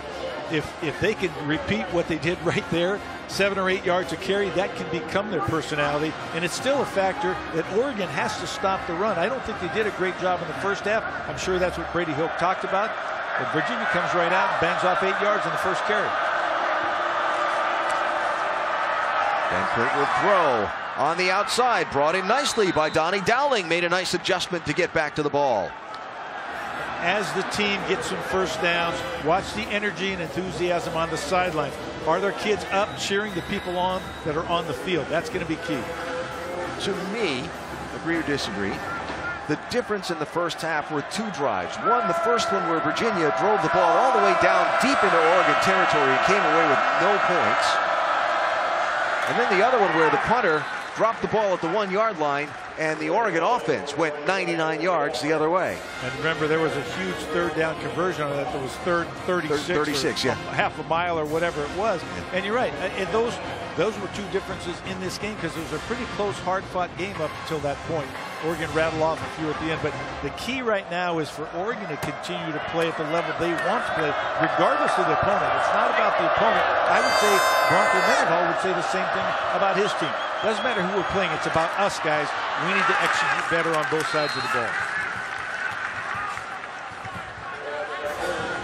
Near side, Hassis Dubois is the receiver of his first pass on the night. A freshman from Irvington, New Jersey. One of the things that if Virginia continue to run the ball effectively and throw underneath, they're going to try and lull the Ducks to sleep to try to get the big shot down the field. They're going to need a couple touchdowns to get back in this game. He throws again toward Dubois, and a flag comes in on Arian Springs for Oregon. Bodied him up a little bit. He did. I don't know if that ball was catchable. Pass interference. Defense, number 1. First down. But obviously the officials did, because to call pass interference, you must believe he could catch the ball. He put his body on him. I think he hampered or impaired. See that little arm bar right there? That's probably the whole key, right? He did get his head back, but the early arm bar, I think, is what cost him. All right, so advance the ball up, reset the sticks, and the Cavs at the 21-yard line going in. Benford throws, dropped. Far sideline, that was Dowling again. The junior out of Richmond, who missed the second half last week, had his arm in a sling in the second half of that game. Because of the Labor Day holiday, they didn't get a look at it Monday. Tuesday they came in, did an MRI on him, and all of a sudden Wednesday, he's full go in practice. They thought he might be out for a while. It's amazing how that happens. I know I had a sling in my arm one game and knew I wanted to travel. I threw that sling away so they'd take me on the trip.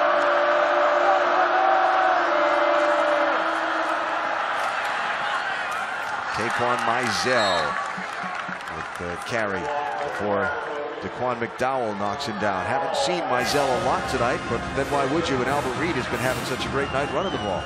From a game perspective, I love the fact that Virginia stuffed the Ducks on the first drive. They've driven all the way down here. I'd like to see them get some points because I think it go a long way toward keeping their mind in this game.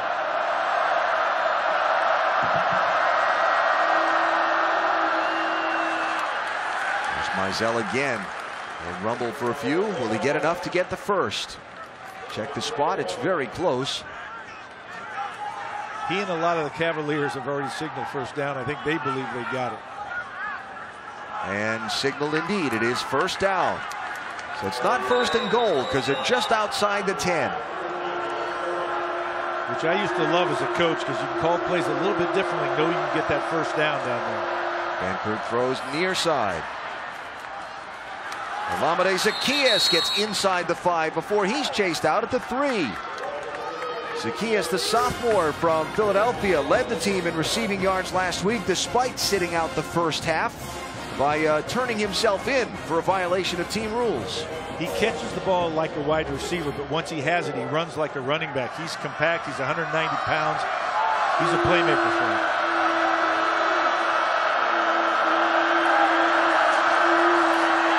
Near side, reaching for the end zone. Mizell has the Virginia touchdown. Well, that's a nice response out of the locker room for the Cavs, both on defense and offense. Tremendous change, I think, from last week when they played Richmond. They have not folded their tent. They're still in this thing. Nice job by them attacking the edges. One of the things from a defensive perspective, Brady Hilkers is going to talk about, you've got to set the edges of your defense. We want to be tough inside, but you've got to set the edge on the perimeter. Now Dylan Sims on and puts the point after try through. Nice start to the second half for Virginia, but the scoreboard still looks like that. Terrific men's singles championship match tomorrow at the U.S. Open on ESPN. The #1 seed Novak Djokovic against the #3 seed Stan Wawrinka. It starts at 3:30 Eastern on ESPN. You can see it live on the ESPN app and watch ESPN as well. Of course, Djokovic trying to win a 3rd U.S. Open. Stan's got a couple of Grand Slam titles, but not one in Flushing. And it'll be a great match tomorrow on ESPN. I don't know if you've ever been, but that's just such a great event. I haven't. I've got several friends who just rave about it. That and Wimbledon are two of the most exciting things in their life. Kickoff through the end zone, and the Oregon offense will start on the touchback. So their quarterback, Dakota Prukop, very lightly recruited, okay, not recruited out of high school by FBS teams. 0 offers, enrolled at FCS Montana State after sitting for a couple of years. Came on a little bit 2 years ago, but then last year, oh my goodness, he lit the sky up in Big Sky country. It's a great line. I love that. Yeah, he was all everything, and he passed up that opportunity to come to Oregon, where Vernon Adams had sort of pioneered that path, coming over from the Big Sky to lead the Ducks last year. And I think he saw that and said, I think I can do that. And he had a lot of suitors, but I think lucky for Oregon, he chose the Ducks. So his team starts at the 20-yard line, and there goes Freeman. Flag comes in, though. We'll check the flag as Freeman's all the way out to the 45-yard line, but this one might be coming back from where that flag came from. Holding. Offense, number 78, 10-yard penalty, first down. All right, so while they reset the ball, yeah, we talked about Prukop not being heavily recruited out of high school. Might have been a reason for that, huh, Chris? Yeah, Alan, I talked to his high school coach, Drew Sanders, this week. That's because people couldn't find it on a map. It was a brand new school. He only had 28 players on his varsity team. Fast forward a couple years, when Oregon was interested in Prukop, they emailed Coach Sanders because he hadn't gotten his release. They weren't allowed to contact him. Well, Sanders was so shocked he thought it was spam mail. So he called Oregon. He said, did you mean to email me? Yeah, we did. It all became very real when Texas, Michigan, and Alabama also emailed him. Yeah, and Coach Helfrich very glad that Prukop ended up here. They also have a couple of young freshman quarterback. They're very high on here in Eugene. Prukop looking deep and overthrows Darren Carrington and incomplete. Talking about the progression of Dakota Prukop at Montana State, and just what a tremendous season he had last year, where he threw for some 3,025 passing yards, 28 touchdowns against only 10 interceptions. He also ran for almost 800 yards. He throws that one complete on the near side. Hang on to the ball. That was Pharaoh Brown who had that ball kind of hanging out there for a minute. So I'm sure it made the coach cringe. Yeah, but Dakota Prukop is the perfect answer for the Duck offense. He's a dual threat quarterback. He's got a very quick, great efficient release, which I love. He can run. He's more physically gifted in terms of 6'2", over 200 pounds than Vernon Adams last year. So they can run some design quarterback runs with him, as well as his efficiency throwing the ball. Under pressure, takes the hit, throws to a wide open receiver. The sprinter is sprinting down the sideline. Devin Allen has the Oregon touchdown. And a little hurdle celebration in the end zone too. How about that? He ran right from the Olympics over the hurdles to the football stadium into the end zone, and the fans love it. They needed to try that high five again, though. You can see that he's up top. I thought this was a great throw by Dakota Prukop under pressure. Allen just runs straight down the hash, just inside the hash. The ball is perfectly thrown, but he catches it in stride. And then very few people are ever going to catch him if he's got a lead of a stride or two. Aiden Schneider on to kick. And will, in fact, kick. Well, Devin Allen, just the 4th active college football player to qualify for the Summer Olympics in track and field. Finished 5th in the 110-meter hurdles. He didn't have to hurdle anybody here. Just had to keep from tripping on those yard markers all the way to the goal line.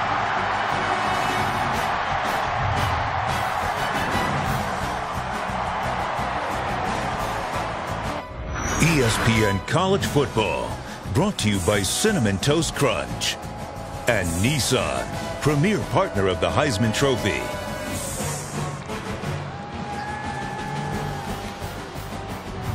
The quick strike Oregon offense strikes quickly. Just 3 plays covering 75 yards. And the touchdown pass from Dakota Prukop to Devin Allen widens the Oregon advantage over Virginia.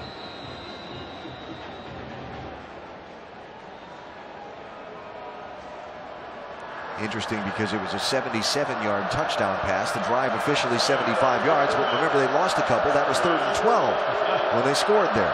Right. Took me a second to calculate that in my head and say, did I just screw something up? I wouldn't be worried about it, to tell you the truth. And the other impressive thing about this is that throw, the quarterback was under pressure. Yeah, look at the pressure. See the guy coming right in his face. He doesn't see the guy next to him, but he takes that heat. He stares it down. He doesn't worry about that. But also watch the accuracy of this throw. That's that release. This guy catches it right on stride, 2 yards outside the hash, right where the play is designed to be completed. And then it helps to give a guy Devin Allen like that a little step. And yeah, that was a great play by Prukop. That is the type of play that validates Mark Helfrich's decision to recruit him. Dakota Prukop told us yesterday when we talked to him that he is obsessive about the throwing motion. That was his word, obsessive, breaking it down into its smallest parts. So now another challenge here for the Virginia offense. They had the nice drive downfield on their last possession, and now you got to do it again.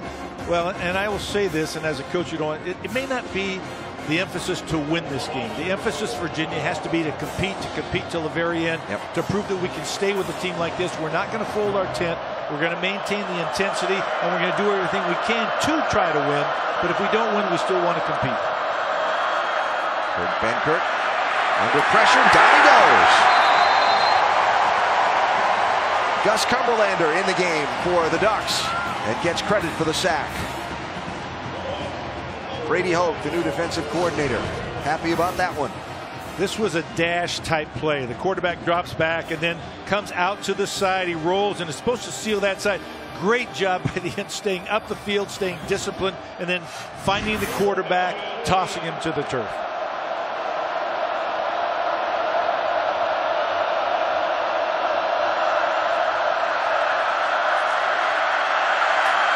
Benkert making time, throws, has a receiver. Dowling makes one miss, still going.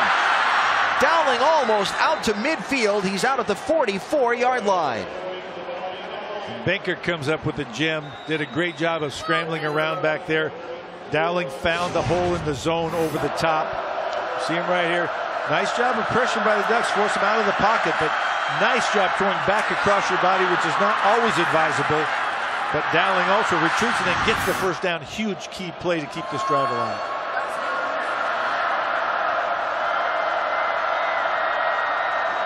Move the pocket again. Benkert throws near side, but defended nicely by Arion Springs. And to the credit of Virginia, they are moving the pocket to protect the quarterback, and that's a tribute to the pressure that Oregon is bringing. You got to catch that ball. It's a nice job on defense. Arion Springs right there, blowing it up as the ball hit the receiver's hands, but still, receivers have to catch that type of pass.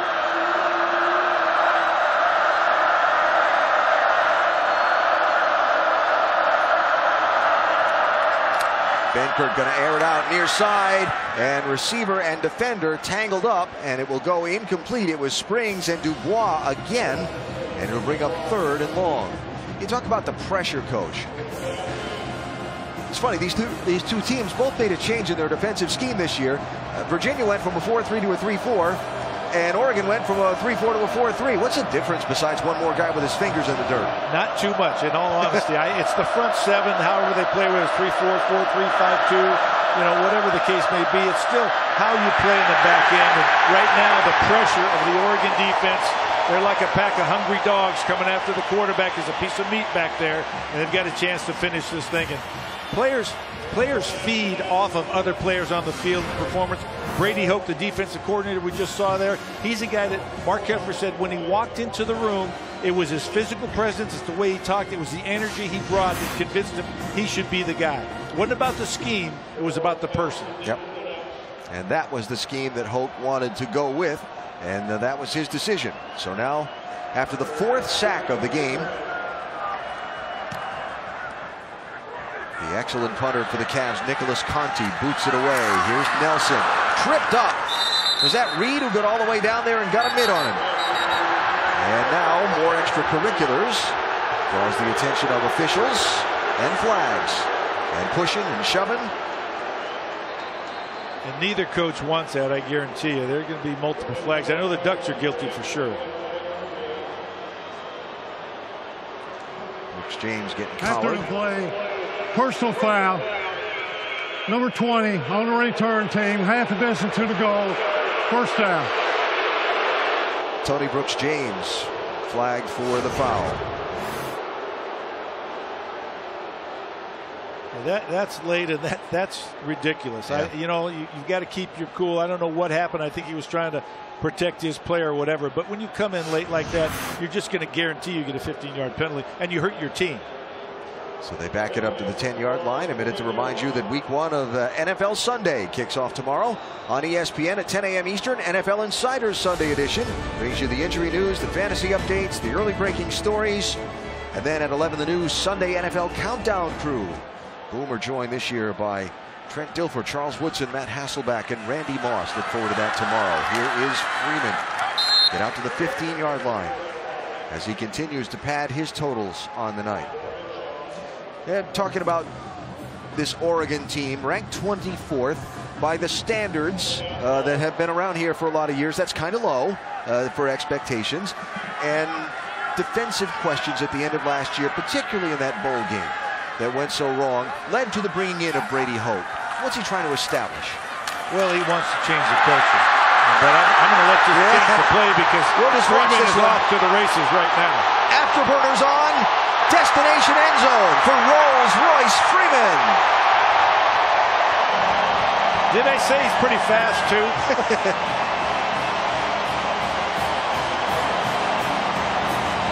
Jaylen Brown threw a great block. I hope we can see it on the replay because he sort of made that play happen. That'll pad your numbers on the night. 85 yards in 1 carry. Little counter play, great block at the line of scrimmage. Nice move right there to avoid the tackle in. A nice block right there as we talked about down the field. Now, this guy's carried the ball a bunch. He's not a power back. He's got it all. He's got the speed to finish. And that's what he talked about, making more big plays this year.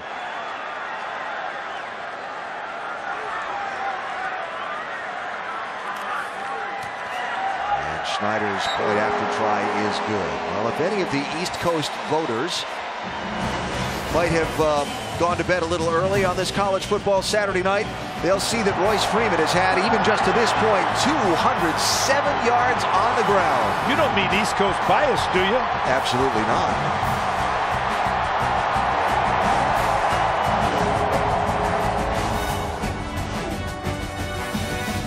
About week 1, NFL Sunday. A reminder again, this time, so we can show it to you also. NFL Insiders Sunday edition at 10 a.m. Then the new Sunday NFL Countdown crew. Boomer joined by Trent Dilfer, Charles Woodson, Matt Hasselbeck, Randy Moss. They take you right up to kickoff. Shows both stream live on the ESPN app and watch ESPN as well. Where is your favorite team playing on the first NFL Sunday of the week?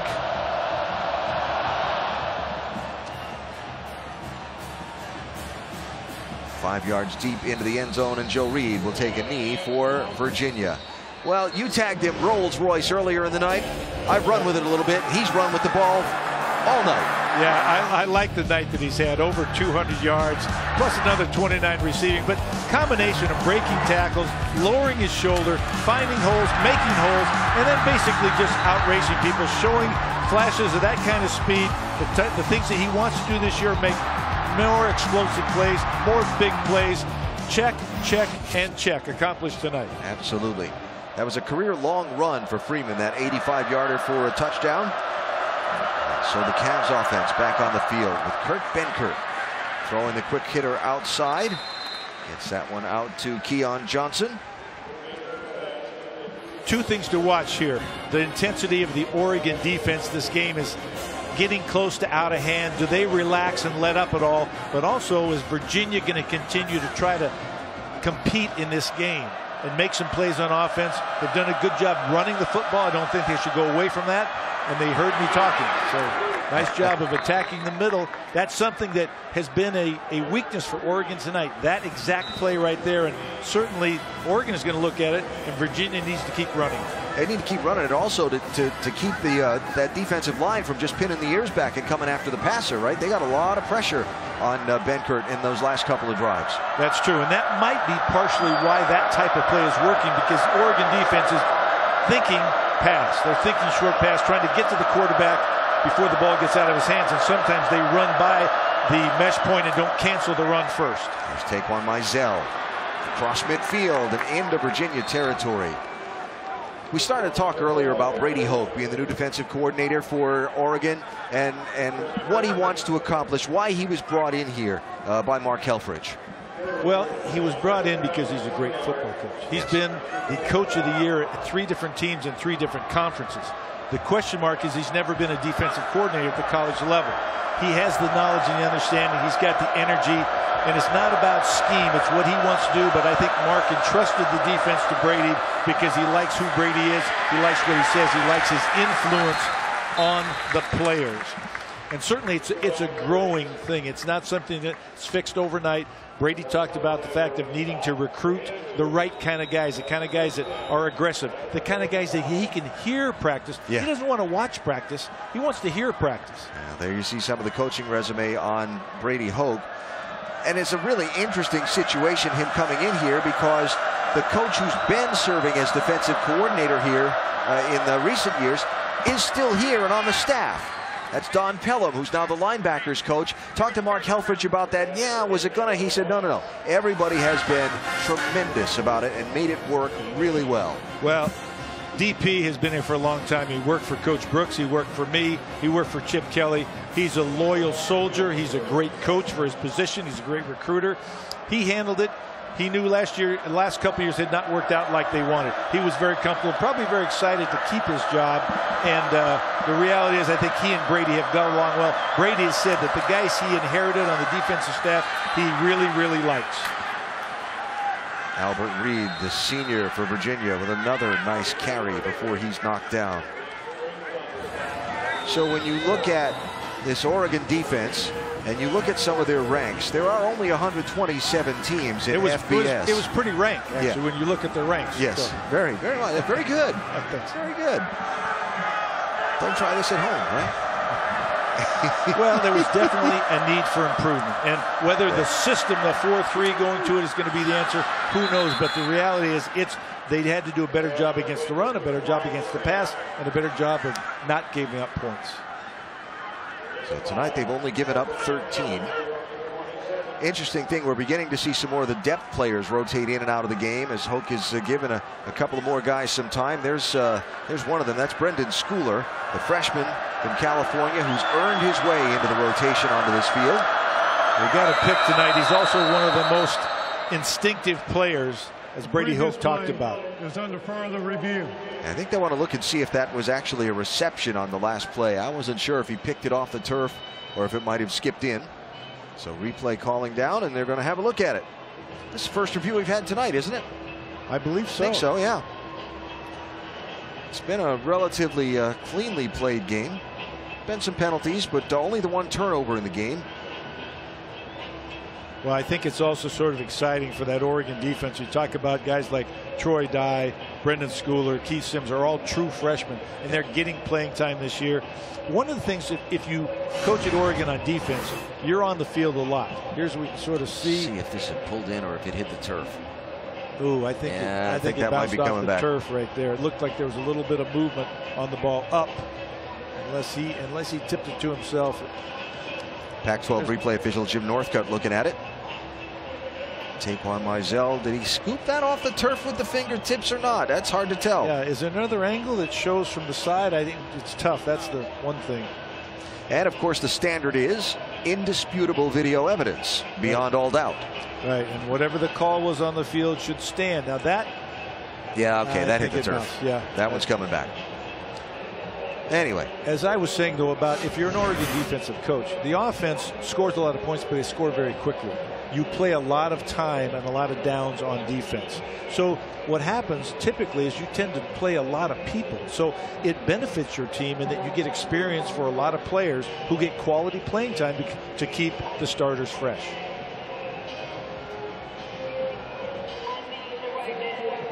I'd love to hear that message Brady's giving to his team right now. I'm just thinking, you know, Mark Helfrich was telling us earlier about how when Brady Hoke speaks, people just respond. The earth moves. Yeah, but it wasn't even so much that, but just even when he's in a room of people respond. They gravitate to him. He carries an authority with him, with what he's saying. And you see all those players bunched around him like that in a huddle like that, and you could just imagine that message being heard. He's going to tell you when you do something well, and he's going to tell you when you do something wrong, and both will be at high volume. Yeah.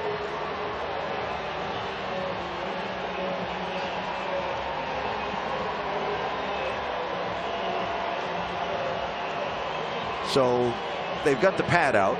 So generally when the field judge has the pad out, they're writing some things down, and this one's coming back. Yeah, the time and the field position and that type of thing. It was determined that the pass was incomplete. It will be 2nd and 10 at the 32. Please reset the game clock to 2:22. 2:22, and the clock will start on the snap. All right.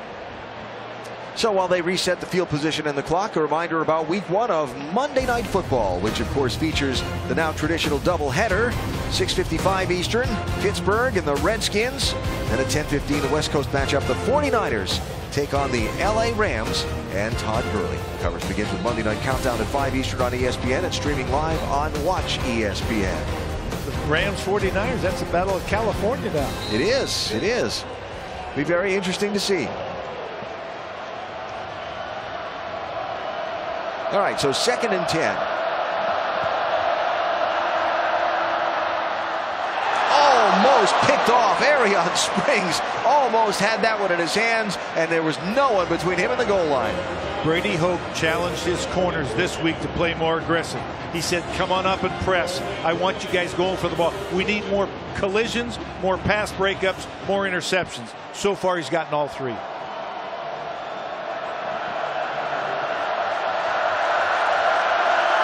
Duck fans still into it, too. Benkert throws off the hands of Keon Johnson, incomplete. It'll bring up 4th down and long. Now remember, the Cavs don't have a long-distance field goal kicker, so their choices are to go for it or to punt. And the offense will stay on the field. Yeah, I'm going to guess you go for it. When you're down like this and you're close on this part of the field, there's no question you're going to go for it. They need the 22-yard line.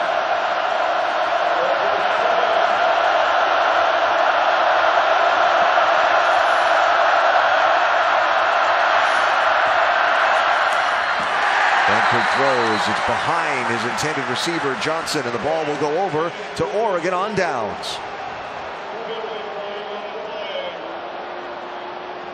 And a flag on the field. Holding on the defense, number 8. 10-yard penalty, automatic, 1st down. Reggie Daniels. He's the nickel back, and they played a lot of nickel tonight because of the personnel for Virginia. See if we can watch him and find it.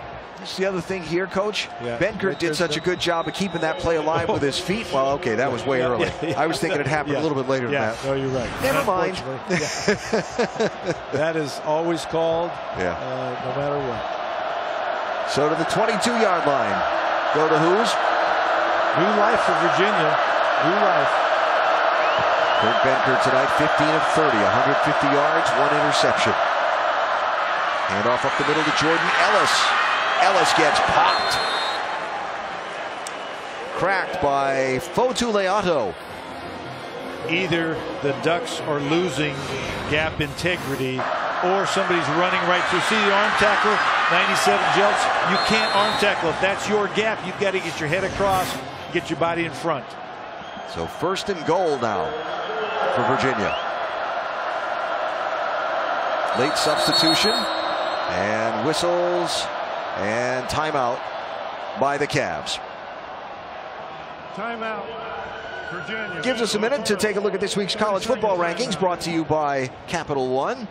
Of course, the Bama boys did nothing to dispel the notion that they should remain number 1, other than Nick Saban wasn't happy with their game after. He was not happy. He said he's been most disappointed after a victory he's ever been, and I believe him. He was not very happy on the sideline a couple times. Don't you love seeing Ohio State and Michigan side by side in the rankings? I do, actually. I'd move them up in my own rankings, and I thought Clemson did not play very well. I don't buy that you played down to your opponent. I think if you're a top 5 ranked team in the nation, in the championship last year, you can't play down to a point. You got to play up to your level that you create. Other one that barely got by was Georgia by 2 points over Nichols. Yeah, I wouldn't have them in there. I think Washington is a surprise team right now. In all honesty, I think they're really, really good. They haven't played anybody yet, but they've taken care of business. There have been no question when they played who was the best team on the field. So your top 4? My top 4. If we put it in there somewhere, I'll tell you what. I like Alabama still. They're really good. But I move Ohio State up, Michigan, and then I'd say Florida State. I was disappointed in Clemson this week. First and goal for Virginia. Benkert stands in, throws, couldn't get turned around. Olamide Zaccheaus, no flag, and it falls incomplete. Great job by Tyree Robinson, though, hand fighting him all the way. Watch this delayed route. It's a pick type play. Great job of staying with him. Doesn't get his eyes back, but keeps his hand out there. He just tries to distract the receiver. Kind of kept Zaccheaus' left hand occupied. So second and goal. One of Bronco Mendenhall's points of emphasis coming into this game. When you get in the red zone, score touchdowns, not field goals. Benkert throws, and the receiver tangled up with the defender. Mizell got turned around by Tyree Robinson, and the flag comes in. Tyree is the most physical cover guy. Defense, number 2, first down. We talked about, and Brady Hoke said, the best red zone cover guy is Tyree Robinson because he's the most physical. But you could be a little bit too physical. Watch right here. Gets his hands on him and then pushes him away and doesn't get back to the ball. Really, when you raise your hands like that, it's sort of, my hand got caught in the cookie jar. When that receiver's shoulder pads lifting up off his shoulder right in front of the referee, yes, it's probably going to get you a ticket. Ellis pulls his way down inside the 2, and another flag on the field. Holding, offense, number 50, 10-yard penalty, first down. Second one tonight, maybe third one tonight on the center, Jackson Mateo. And he's the guy, he's their leader up front. There's, last week they had no penalties. Bronco was scared about that. Yeah. The reality is that when you get in there, you cannot do it. Right here in the middle of the field, you can see him right there. Take a look at what happens as this thing goes. And that's not bad, except when it's the takedown approach at the end. He didn't have to do that. The ball was already past him. Down goes Benkert. Austin Meloata with the sack. And this is what Brady Hoke is looking for. He's looking for just raw aggression from his defensive linemen. They got to cancel gaps, worry about the run. They get a little twist there, and he plays off of the blocker, would-be blocker, and the quarterback had no chance. But that's what you want. Get to him before he has any option throwing the ball down the field. So first and goal has become second and goal from the 24-yard line. Benkert tucks it. Scampers out of bounds at the 14. And more flags will come flying in from 3 different directions as the quarterback was hit after he'd given up and gone out of bounds. Yeah, and young, sometimes it's young Personal players. Foul. Defense, number 35, half the distance to the goal, first down. I can give a little bit to Troy Dye because he's such an aggressive player. He's made 2 penalties tonight. He got a great job of 11 tackles last week, 4.5 tackles for loss. But right here, this is ridiculous. And no matter his freshman status doesn't excuse that. Well, it got him a trip to the sidelines. And so the nice run by Benkert with the penalty tacked on also gives the Cavs a fresh set of downs. So again, it's first and goal from the 7. This might be the longest red zone drive ever. Benkert throws, got a receiver, touchdown, Virginia. Warren Kraft into the end zone. Virginia will be disappointed in the penalties, but excited that they scored. Oregon just has to be disappointed that they allowed them to get in the end zone after all. You see, this is sort of a mesh route. You're going to watch a crossing route here. Come underneath, get lost in the shuffle, and lose your DB cover guy. Great protection from the offensive line, and nice toss by the quarterback. Bought time to get him all the way across the field. Dylan Sims knocks it through. Nice job by Matt Johns to grab the high snap and get the ball down in place. And so the Cavs offense still plugging away, and they have not had an awful night here. It's not been great, but it's not been bad. No, but I think they're stepping up in caliber of competition, certainly. They scored 20 points last week. The 20 points tonight are better than the 20 points against Richmond last week. Yeah, 1 turnover tonight, 4 against Richmond last week. And by the way, key to that drive, on the other side, the negative for Oregon, Virginia got 3 first downs by penalty on that drive. And by the way, we have a quarter left. Yeah, I know it, huh? A quarter and 7 seconds.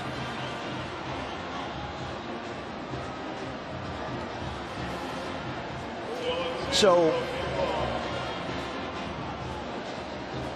I'm just curious at what point Mark Helfrich might decide that Dakota Prukop has had enough for one night, and we might see the young freshman Justin Herbert, who we were sort of suggested to, we might get to see tonight for more than just the final snap of the game that he got last week against UC Davis. Haven't seen him throwing, Chris says, down on the sideline, but I'm just curious at what point that might begin to become a reality. From inside the end zone, here's Nelson. He gets stacked up and dropped just shy of the 25-yard line. So as this third quarter comes to an end. That's the end of the third quarter. Timeout. The Ducks started the quarter with a 24-point lead, and they end the quarter with a 24-point lead. 0-0 in that one, though plenty of scoring to be seen. First ever ACC opponent to come into Autzen. Watch Royce Freeman put an 85-yarder on him.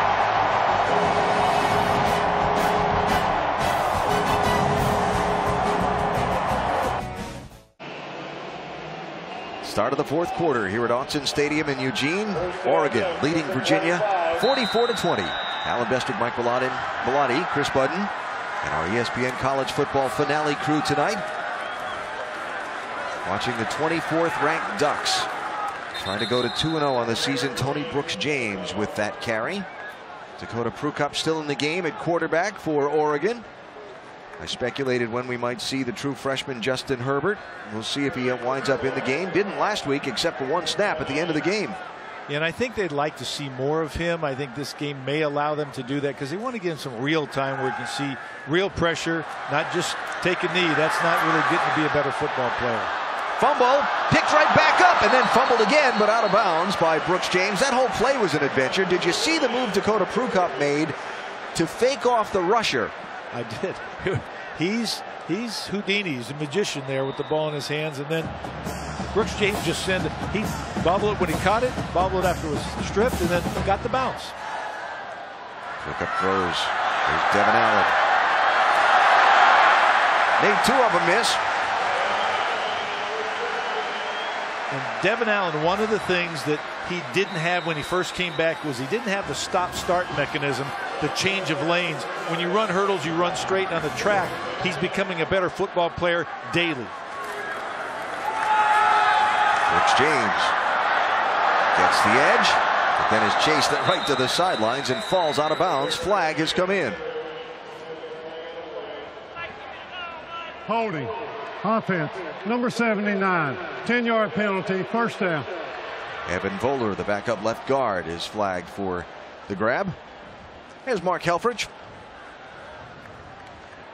Coach, very pleasant guy to talk to. Now you brought him here on basically 2 different occasions. Yes, I did actually. I tried to, I hired him as a GA. He went to college down in Southern Oregon, was a great player. I'd actually tried to get him to walk on here, but he got a scholarship and played very, very well. And then he went to Europe and played semi-pro football over there. And he came back and he said, his high school coach called me and said, Mike, would you be interested in hiring Mark Helfrich? I said, where is he? When can he be here? Yeah. I remember him. He's a great kid, very intelligent. And then I suggested to Chip when I went up to BAD and he became the head coach that the guy he should look at as offensive coordinator was Mark Helfrich. And eventually he got hired. So I did have a little bit of a hand in it.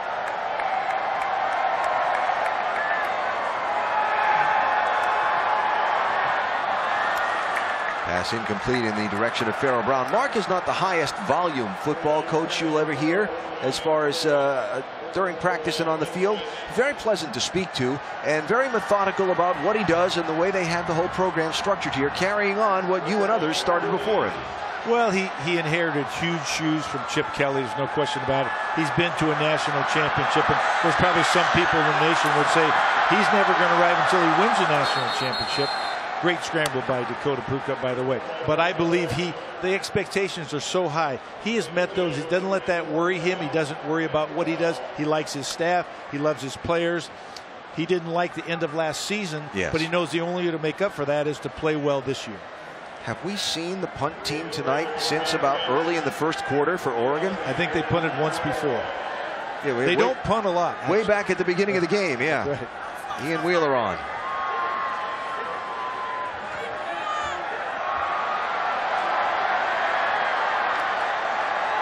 I want to talk more about you about expectations at Oregon and so on.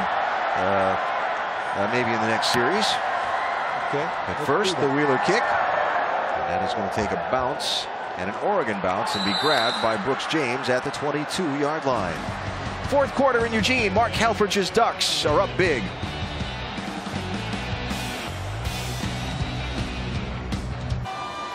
Be on the lookout for Taco Bell student sections, and great fans like these all season long. ESPN.com/Taco Bell has information for you on how to win a chance to join your school's student section at the college football playoff. Loved what they did between the third and fourth quarters here. They played some Animal House music. Otis Day and the Knights. And everybody would shout. Thank you. Everybody was on their feet and having a big time. It was fun. Well, a couple things here. First of all, we talked about body language and attitude. This is Quinn Blanding, one of the defensive leaders for the Cavs, speaking to the offense who's lined up on the sideline waiting to go in during that last timeout. Yeah, and I don't think he's given up. I'm sure he's going to make sure his teammates don't either.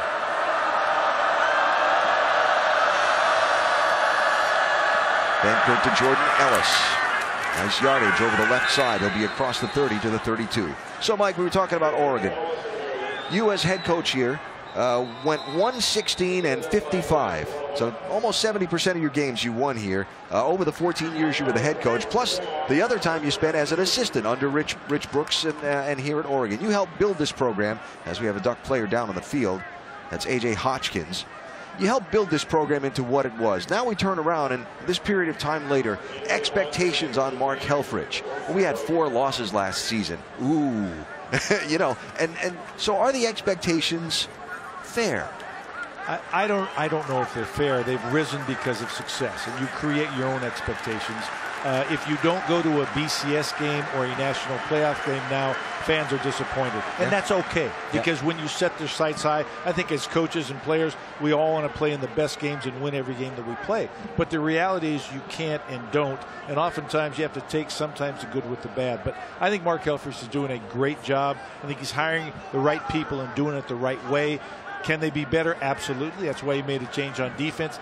He has a wealth of talent on offense. He found a quarterback from another school, Dakota Prukop, for the second year in a row, brought in somebody that's going to make this program better. So I think the expectations, he is part of the group that built those expectations.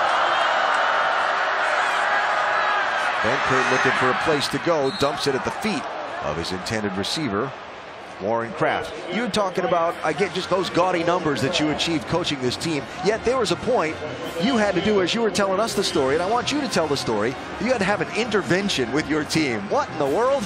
Well, that started after the Las Vegas Bowl in, I think, 2006, and we were beat soundly by BYU and a Bronco Mendenhall coach team. And I just never felt like we recovered from that. I didn't recover. We were out-coached, outplayed, and the energy that we demonstrated on the sideline was not what I wanted. So we needed to do something. Short gain there for Jordan Ellis. So what'd you do? Well, I decided to have an intervention. John Neal, who's on the staff still, said, you know, Bronco had done something when he had some issues. He kidnapped the team, so I did that basically same thing. I had buses pull up. I told the team to report at 7 p.m. to the CAS Center or whatever it was, and we booked them out to Camp Harlow. And we took them and started at 7 p.m. We did a lot of soul searching. What we did basically was put stuff up on the wall and say, okay, this is what we liked about the program, wrote it down. This is what we didn't like about the program, wrote it down. Third down play here. Benkert complete. It's Keon Johnson, but not. Did he get enough to get the first down? Yeah, he got enough. Just got enough. Yeah. So I had the players write me a letter. What they liked, what they didn't like, and if they didn't like something, how could we fix it? Yep. So we agreed upon certain solutions. And at the end of that thing, we took what we liked and we kept it. We took the solution list, we kept it. We burnt the things we didn't like. We threw it in the fire. It was a bonfire type thing, and said we got rid of that stuff. And it broke down the barriers. Coaches talk to coaches, coaches talk to players. Everybody held themselves responsible. Nice pitch and catch. Benkert to Warren Kraft, and a nice gain across midfield for the Cavs on this drive to keep the sticks moving. So now you flip that back to Bronco Mendenhall, who is very creative and has worked very hard since taking over this Virginia program at team building, tearing down the culture that was there and trying to build it in and mold it into the culture that it needs to be in order to win. And does it happen overnight? No. It's going to take some time, but it takes effort. It takes a bounce of the ball, a little bit of luck. It takes coming back and winning a game you might not or should not be able to win, but it takes the energy and the commitment of the players and the coaches in the program. Benkert hit as he goes out of bounds. No flag. It was a good hit. And loss of some yardage there for the Cavs. And I think as much right now, Bronco will be watching not just what happens on the field, but what happens on the sideline with this team. What Chris had talked about earlier, the body language, and just the idea that they're in this together. He likes his team. He likes the effort, the energy. He likes their intelligence. They just have to translate that to performance on the field. Mendenhall told us that the hill's a little bit bigger than he thought, but he's got a little steeper climb than originally anticipated. They're first. Ducks take a timeout. Media timeout. All right, we'll finish off that story in a minute and come back to Eugene, where Virginia is playing Oregon for the first ever time out west.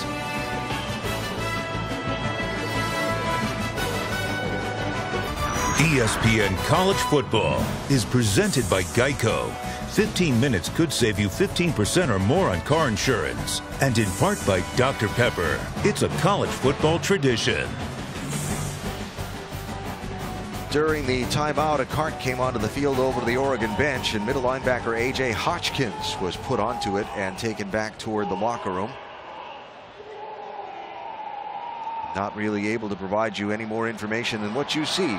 Right ankle with bag of ice on it and wrapped up. So Virginia with the ball, 9 minutes to go in the ball game. 2nd and 16. Kurt Benkert throws and gets some of it back. That's Donnie Dowling on the far side. So we're talking about Bronco Mendenhall and trying to rebuild the culture of this team. One of the things he thought was a great advantage to him in doing that is he brought almost his entire staff from BYU intact with him to Charlottesville. He said, we know what the message is, and we have a consistency of message because we've done it together in Provo.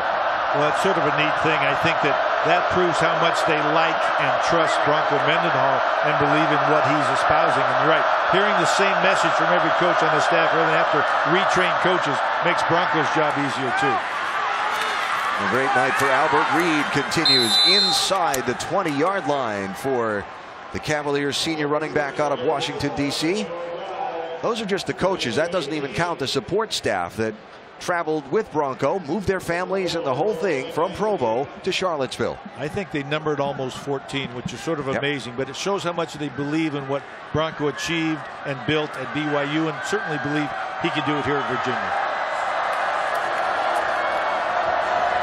Ooh, off the hands of Keon Johnson, and incomplete, almost popped up into the air where a defender could get at it. Here, you know, I mean, you're by far the expert, far more than I. You're the College Football Hall of Famer. I'm just a talker for a living. But understanding what I know of it, I think Virginia and Bronco Mendenhall are a good match. I think they are too. He's an intelligent, articulate coach that is a cerebral guy. He reads 2 or 3 books at a time. I'm not sure I could do that. But he also has a way to motivate players on the field. He may not feel he has the talent right now to do what he wants to do, but I'll tell you what, they are great coaches, and just as you're watching right now, they're going to find a way to get this ball in the end zone and keep this game close and motivate his players and show them when you can see development from week to week. And they lost to Richmond last week, an FCS opponent. They're competing, they're being beat right now, but competing with Oregon, a top-ranked, top 25 team in the nation. And I think that's a step in the right direction. Competing in a difficult place to play after the cross-country trip from Charlottesville to Eugene. Aren't a lot of teams that come in here to Autzen and win. Reaching for the pylon. Touchdown, Virginia. Keon Johnson. And as we speak, Benkert delivers. Keon Johnson is one of his favorite targets. Just watch the knee and the sideline, and then the ball and the pylon here. Yeah, it's close. Yeah, it's hard to tell where the knee close. is down. The left knee and the ball. I think they're going to give it at least nothing we can see. We don't see a knee down here. We're extending. The other knee might be down. At the point you can discern that, I think he's made contact with the pylon. Yeah, I think he got it. And obviously so don't the officials, because they're lined up to go for 2.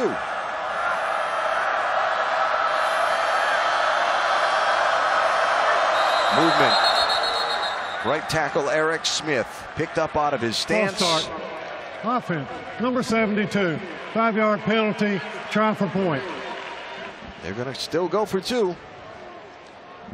Well, the 2-point play card says when you're down by this many points in the fourth quarter, you go for 2. To create the opportunity to win or tie.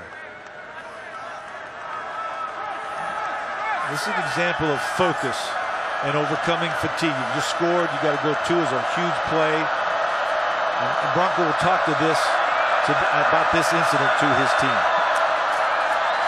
Benford throws, and it is around Warren Kraft and falls incomplete, and the try will not be good. Still a 12-play drive, 78 yards, 4.5 minutes, results in the Cavs touchdown.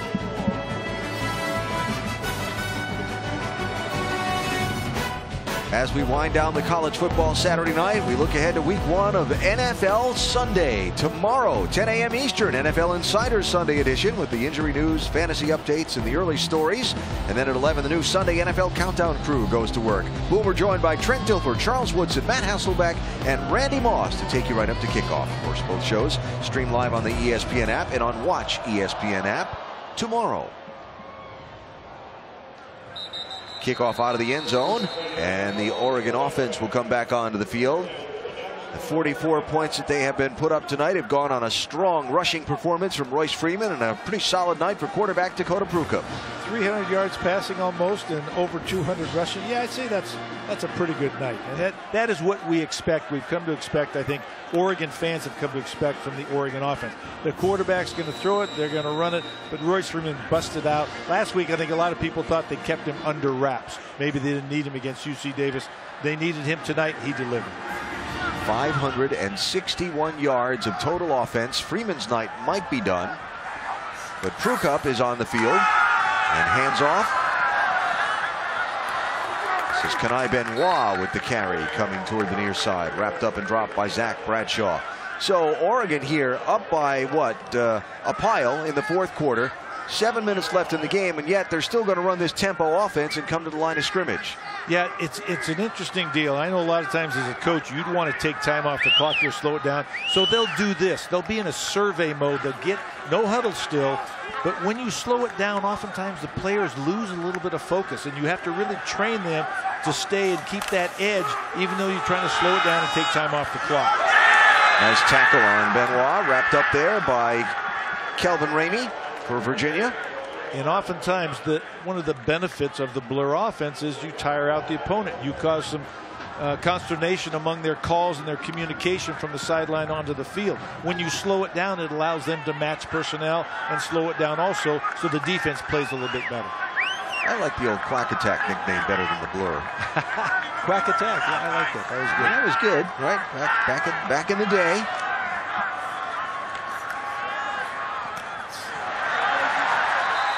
Nice job of getting the first down. One of the things I forgot to mention, and maybe the most important things coming out of the intervention. One was the win the day motto that we created during that meeting at Camp Harlow. Chip Kelly made the comment, we had this team pledge, and we said, well, can we whittle that thing down and make more sense? And he came up with the idea, win the day, and we accepted that night as our motto going forward. 2007 season, 9 wins and a bowl victory, a number 2 ranking that we lost, unfortunately, when Dennis Dixon went down. And then a 10-victory season in 2008 with a bowl victory over Oklahoma State. So there were some positives came out of it. I think it helped to refresh our organization. And that win the day, tracing it all the way back, basically inspired by Bronco Mendenhall, and something that went back to John Neal's time with Bronco. That's true. Duck Nation or Duck fans may not want to give him credit, but he does deserve it. Now, Bronco known as being very creative in those kinds of things. And he has been that with this Virginia team in the earned, not given. And that'll cost 5 yards. So for being not penalized at all last week against Richmond, that is going to be the 10th penalty. Number 9, 5-yard penalty, second down. Of the what game I'll for say Virginia. as a coach is when you have penalties, you don't want penalties before the snap or after the whistle. Penalties of commission, energy, finish, effort penalties within a play sometimes you can accept. Wonder if Greg Ward will be back for that Houston-Cincinnati game Thursday night. You know, I don't know, but they won pretty easily without him today. So Houston, I think, is for real. They're a really, really good football team. Benoit dragged down, but he's across midfield and down to the 42-yard line. Also next weekend, Florida State, Louisville. Did you watch Louisville against Syracuse Friday? I know you did. Oh my God, Lamar Jackson. Yes. I don't know how 400 yards rushing and whatever he had. Or, yeah. I don't even know. It was so amazing. He hurdled guys. He ran around guys. He ran through guys. He's scary. And that'll be. I don't know if they have enough lights in the scoreboard for that game. DeAndre Francois for the Noles and Lamar for the Birds, and that should be a great game. That's next Saturday at noon Eastern time. Then these Ducks go to Lincoln to play the Nebraska Cornhuskers next Saturday afternoon. And an old nemesis in Mike Riley. And Nebraska has great talent. They're one of the most talented teams in the Big Ten. And I think that this year they're not going to lose some of those games like they did last year. I think 5 games by 5 points or something like that. Unbelievable. Bad luck. Continue to hand off to Benoit, who's getting his share of work here in this fourth quarter. So whistle coming in here and a little after the play chatting going on the far side between players wearing various colored uniforms. So looking ahead. Well, before we look ahead, I think they were discussing exchanging Christmas cards or something like that. Yeah, yeah, that's it. Yeah. Before we look ahead, now that we've wrapped up most of this week 2 of college football, Pac-12 specifically, what have we learned that we didn't really know at the beginning of the season? Well, I think a couple things. One, that Washington is a really, really good football team, probably as advertised. I think Utah is a really good football team, and they think that they have a quarterback now. USC is not as bad as it appeared after the Alabama game. I think if you watch the game in person, there was a windfall at the end of the second quarter for Alabama, and USC never recovered. UCLA is a pretty good football team that lost a close game on the road. Stanford is good. Stanford is the real deal. They're a great defense, and Christian McCaffrey is a guy that's going to carry the ball a lot of different ways. So I still like Stanford and Oregon and Washington in the north, and I think Utah, USC, and UCLA in the south. Some big games next weekend as Stanford and SC play. And a flag on the field. That was either roughing something late, holding, or something that happened late around the quarterback. Yeah, flag down in the offensive backfield. So Stanford and SC next week. UCLA goes to Provo to play BYU. That'll be a good one. That'll be a great game. And again, the Ducks travel to Nebraska. Holding on the offense, number 5. We will measure to see if a first down was gained before determining the result of the penalty. Can we be at all 3 of those games? I'd love to watch those games. I think they'll be great football games. Yeah. 2 great teams, and I think great matchups. Absolutely.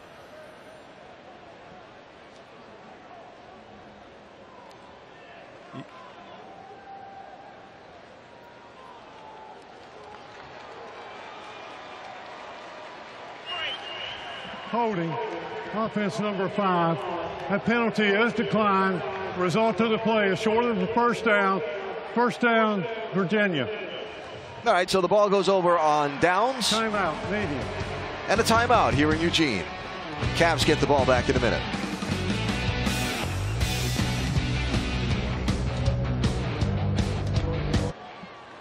So now we start to look ahead to week 3 of college football and look at the lineup of games next weekend to look forward to. Yeah, you know, I can't pick one. I like to be at all of them, but I think that Texas versus California. Cal better get ready because Texas has hit their stride, playing those 2 quarterbacks and getting the most out of both of them, I think. There's going to be some great games next weekend for sure. So Virginia with the ball. Taquan Mizell with some yardage as he's out near midfield. So as we get under 3 minutes to go here, let's look ahead for the Cavs here for just a minute. first of all, next week for them is a trip up to Yukon, so another road game before they come back home to take on Central Michigan, which, by the way, now no longer seems as easy as it once might have when you made that schedule years ago. Good point. Good point. I think they got a chance against Yukon. Intercepted.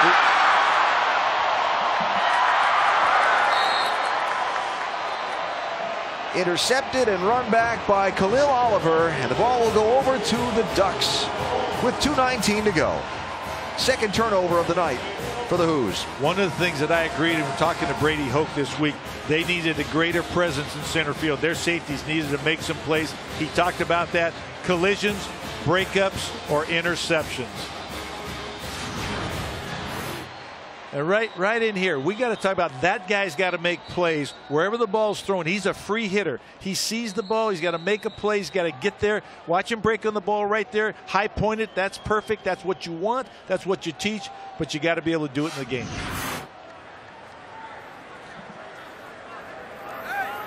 So as they talk it over, Robert and I and Kurt Benkert on the Cavaliers sideline, Dakota Prukop comes back in and is still heading this Oregon offense.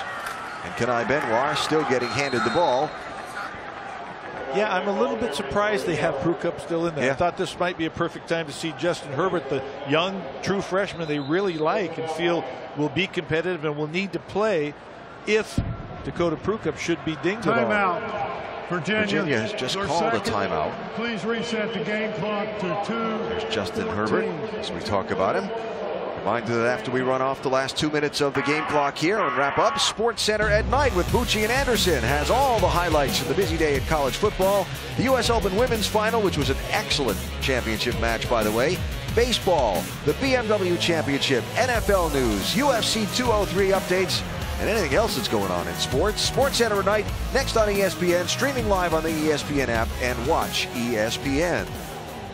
Saw Neil Everett here earlier. Yes, he announced the starting lineups. That was pretty cool. He's an Oregon grad. Yep. Does a lot to help the program. I was watching Sports Center last night. Neil was anchoring with my pal Nicole Briscoe, and I heard him say, "Yeah, I'm going to that game." And I said, "Oh, I am too." How did he do that? Those things called airplanes, they're magical, aren't they?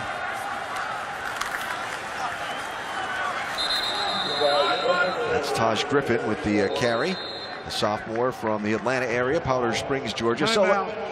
Virginia, your final timeout of the half. 30-second timeout.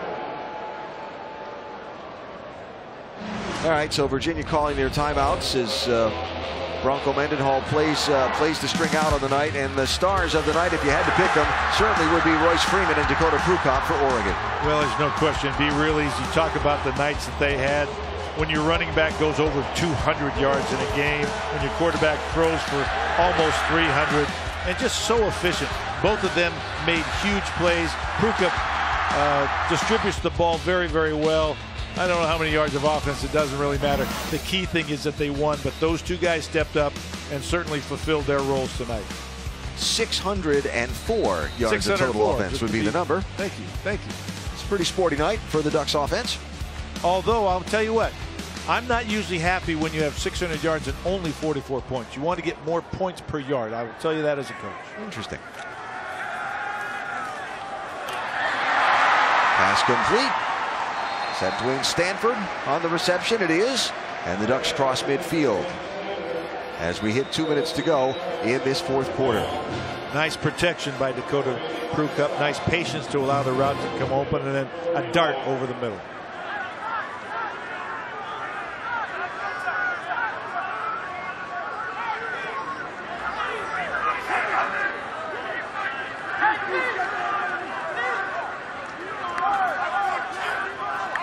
Has been, after I'll call it a somewhat slow start for the Oregon offense. They've been clicking. We're about halfway through that first quarter. Actually, at the beginning of the second quarter, I'll say. Nice wrap up and tackle there by Juan Thornhill. Took him a quarter to get going, but after that, they scored 4 straight times and the 24 unanswered points, and it's been all Ducks since then. Third quarter was played evenly. That's a little bit like they did last week, and maybe that's the characteristic of this team. You know, teams have a way of doing things. Yeah. Some are quick starters, some are slow starters. You just want to finish. Yeah. It doesn't matter how you start, it's how you finish. You're talking about that game with Nebraska next week. Things don't get any easier for the Ducks because then they come back here for their next home game, and a very improved Colorado team comes in.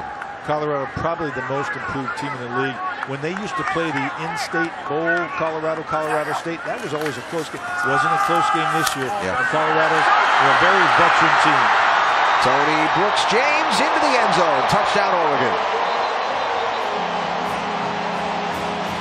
Flag on the field, sitting out at about the 30-yard line. Think this one might be coming back. Holding.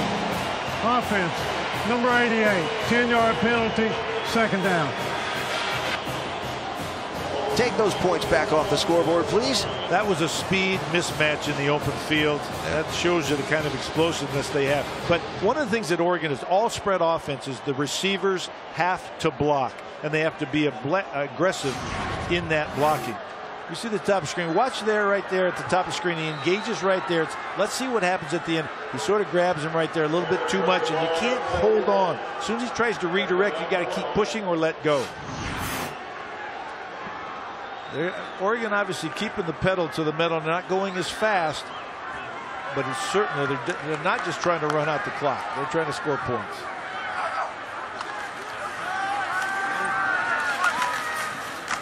And again, where Bronco Mendenhall is concerned, this is just what he wants to see from his team. How hard they're going to play despite being down the number of points they are right to the last second on the clock. I heard those collisions up here. That's the kind of defense you don't want to see it. You want to be able to hear it. I think we just heard it. All right, so put the takeaway on the night for both teams. Let's start with Virginia. What's Bronco going to take away from this? That they competed till the very end. They scored some points against a maturing Oregon defense. They got a great running game going with Reed, and I think that's something they can bank on. In addition to just Bankert, they have Reed now. Reed on their run the football.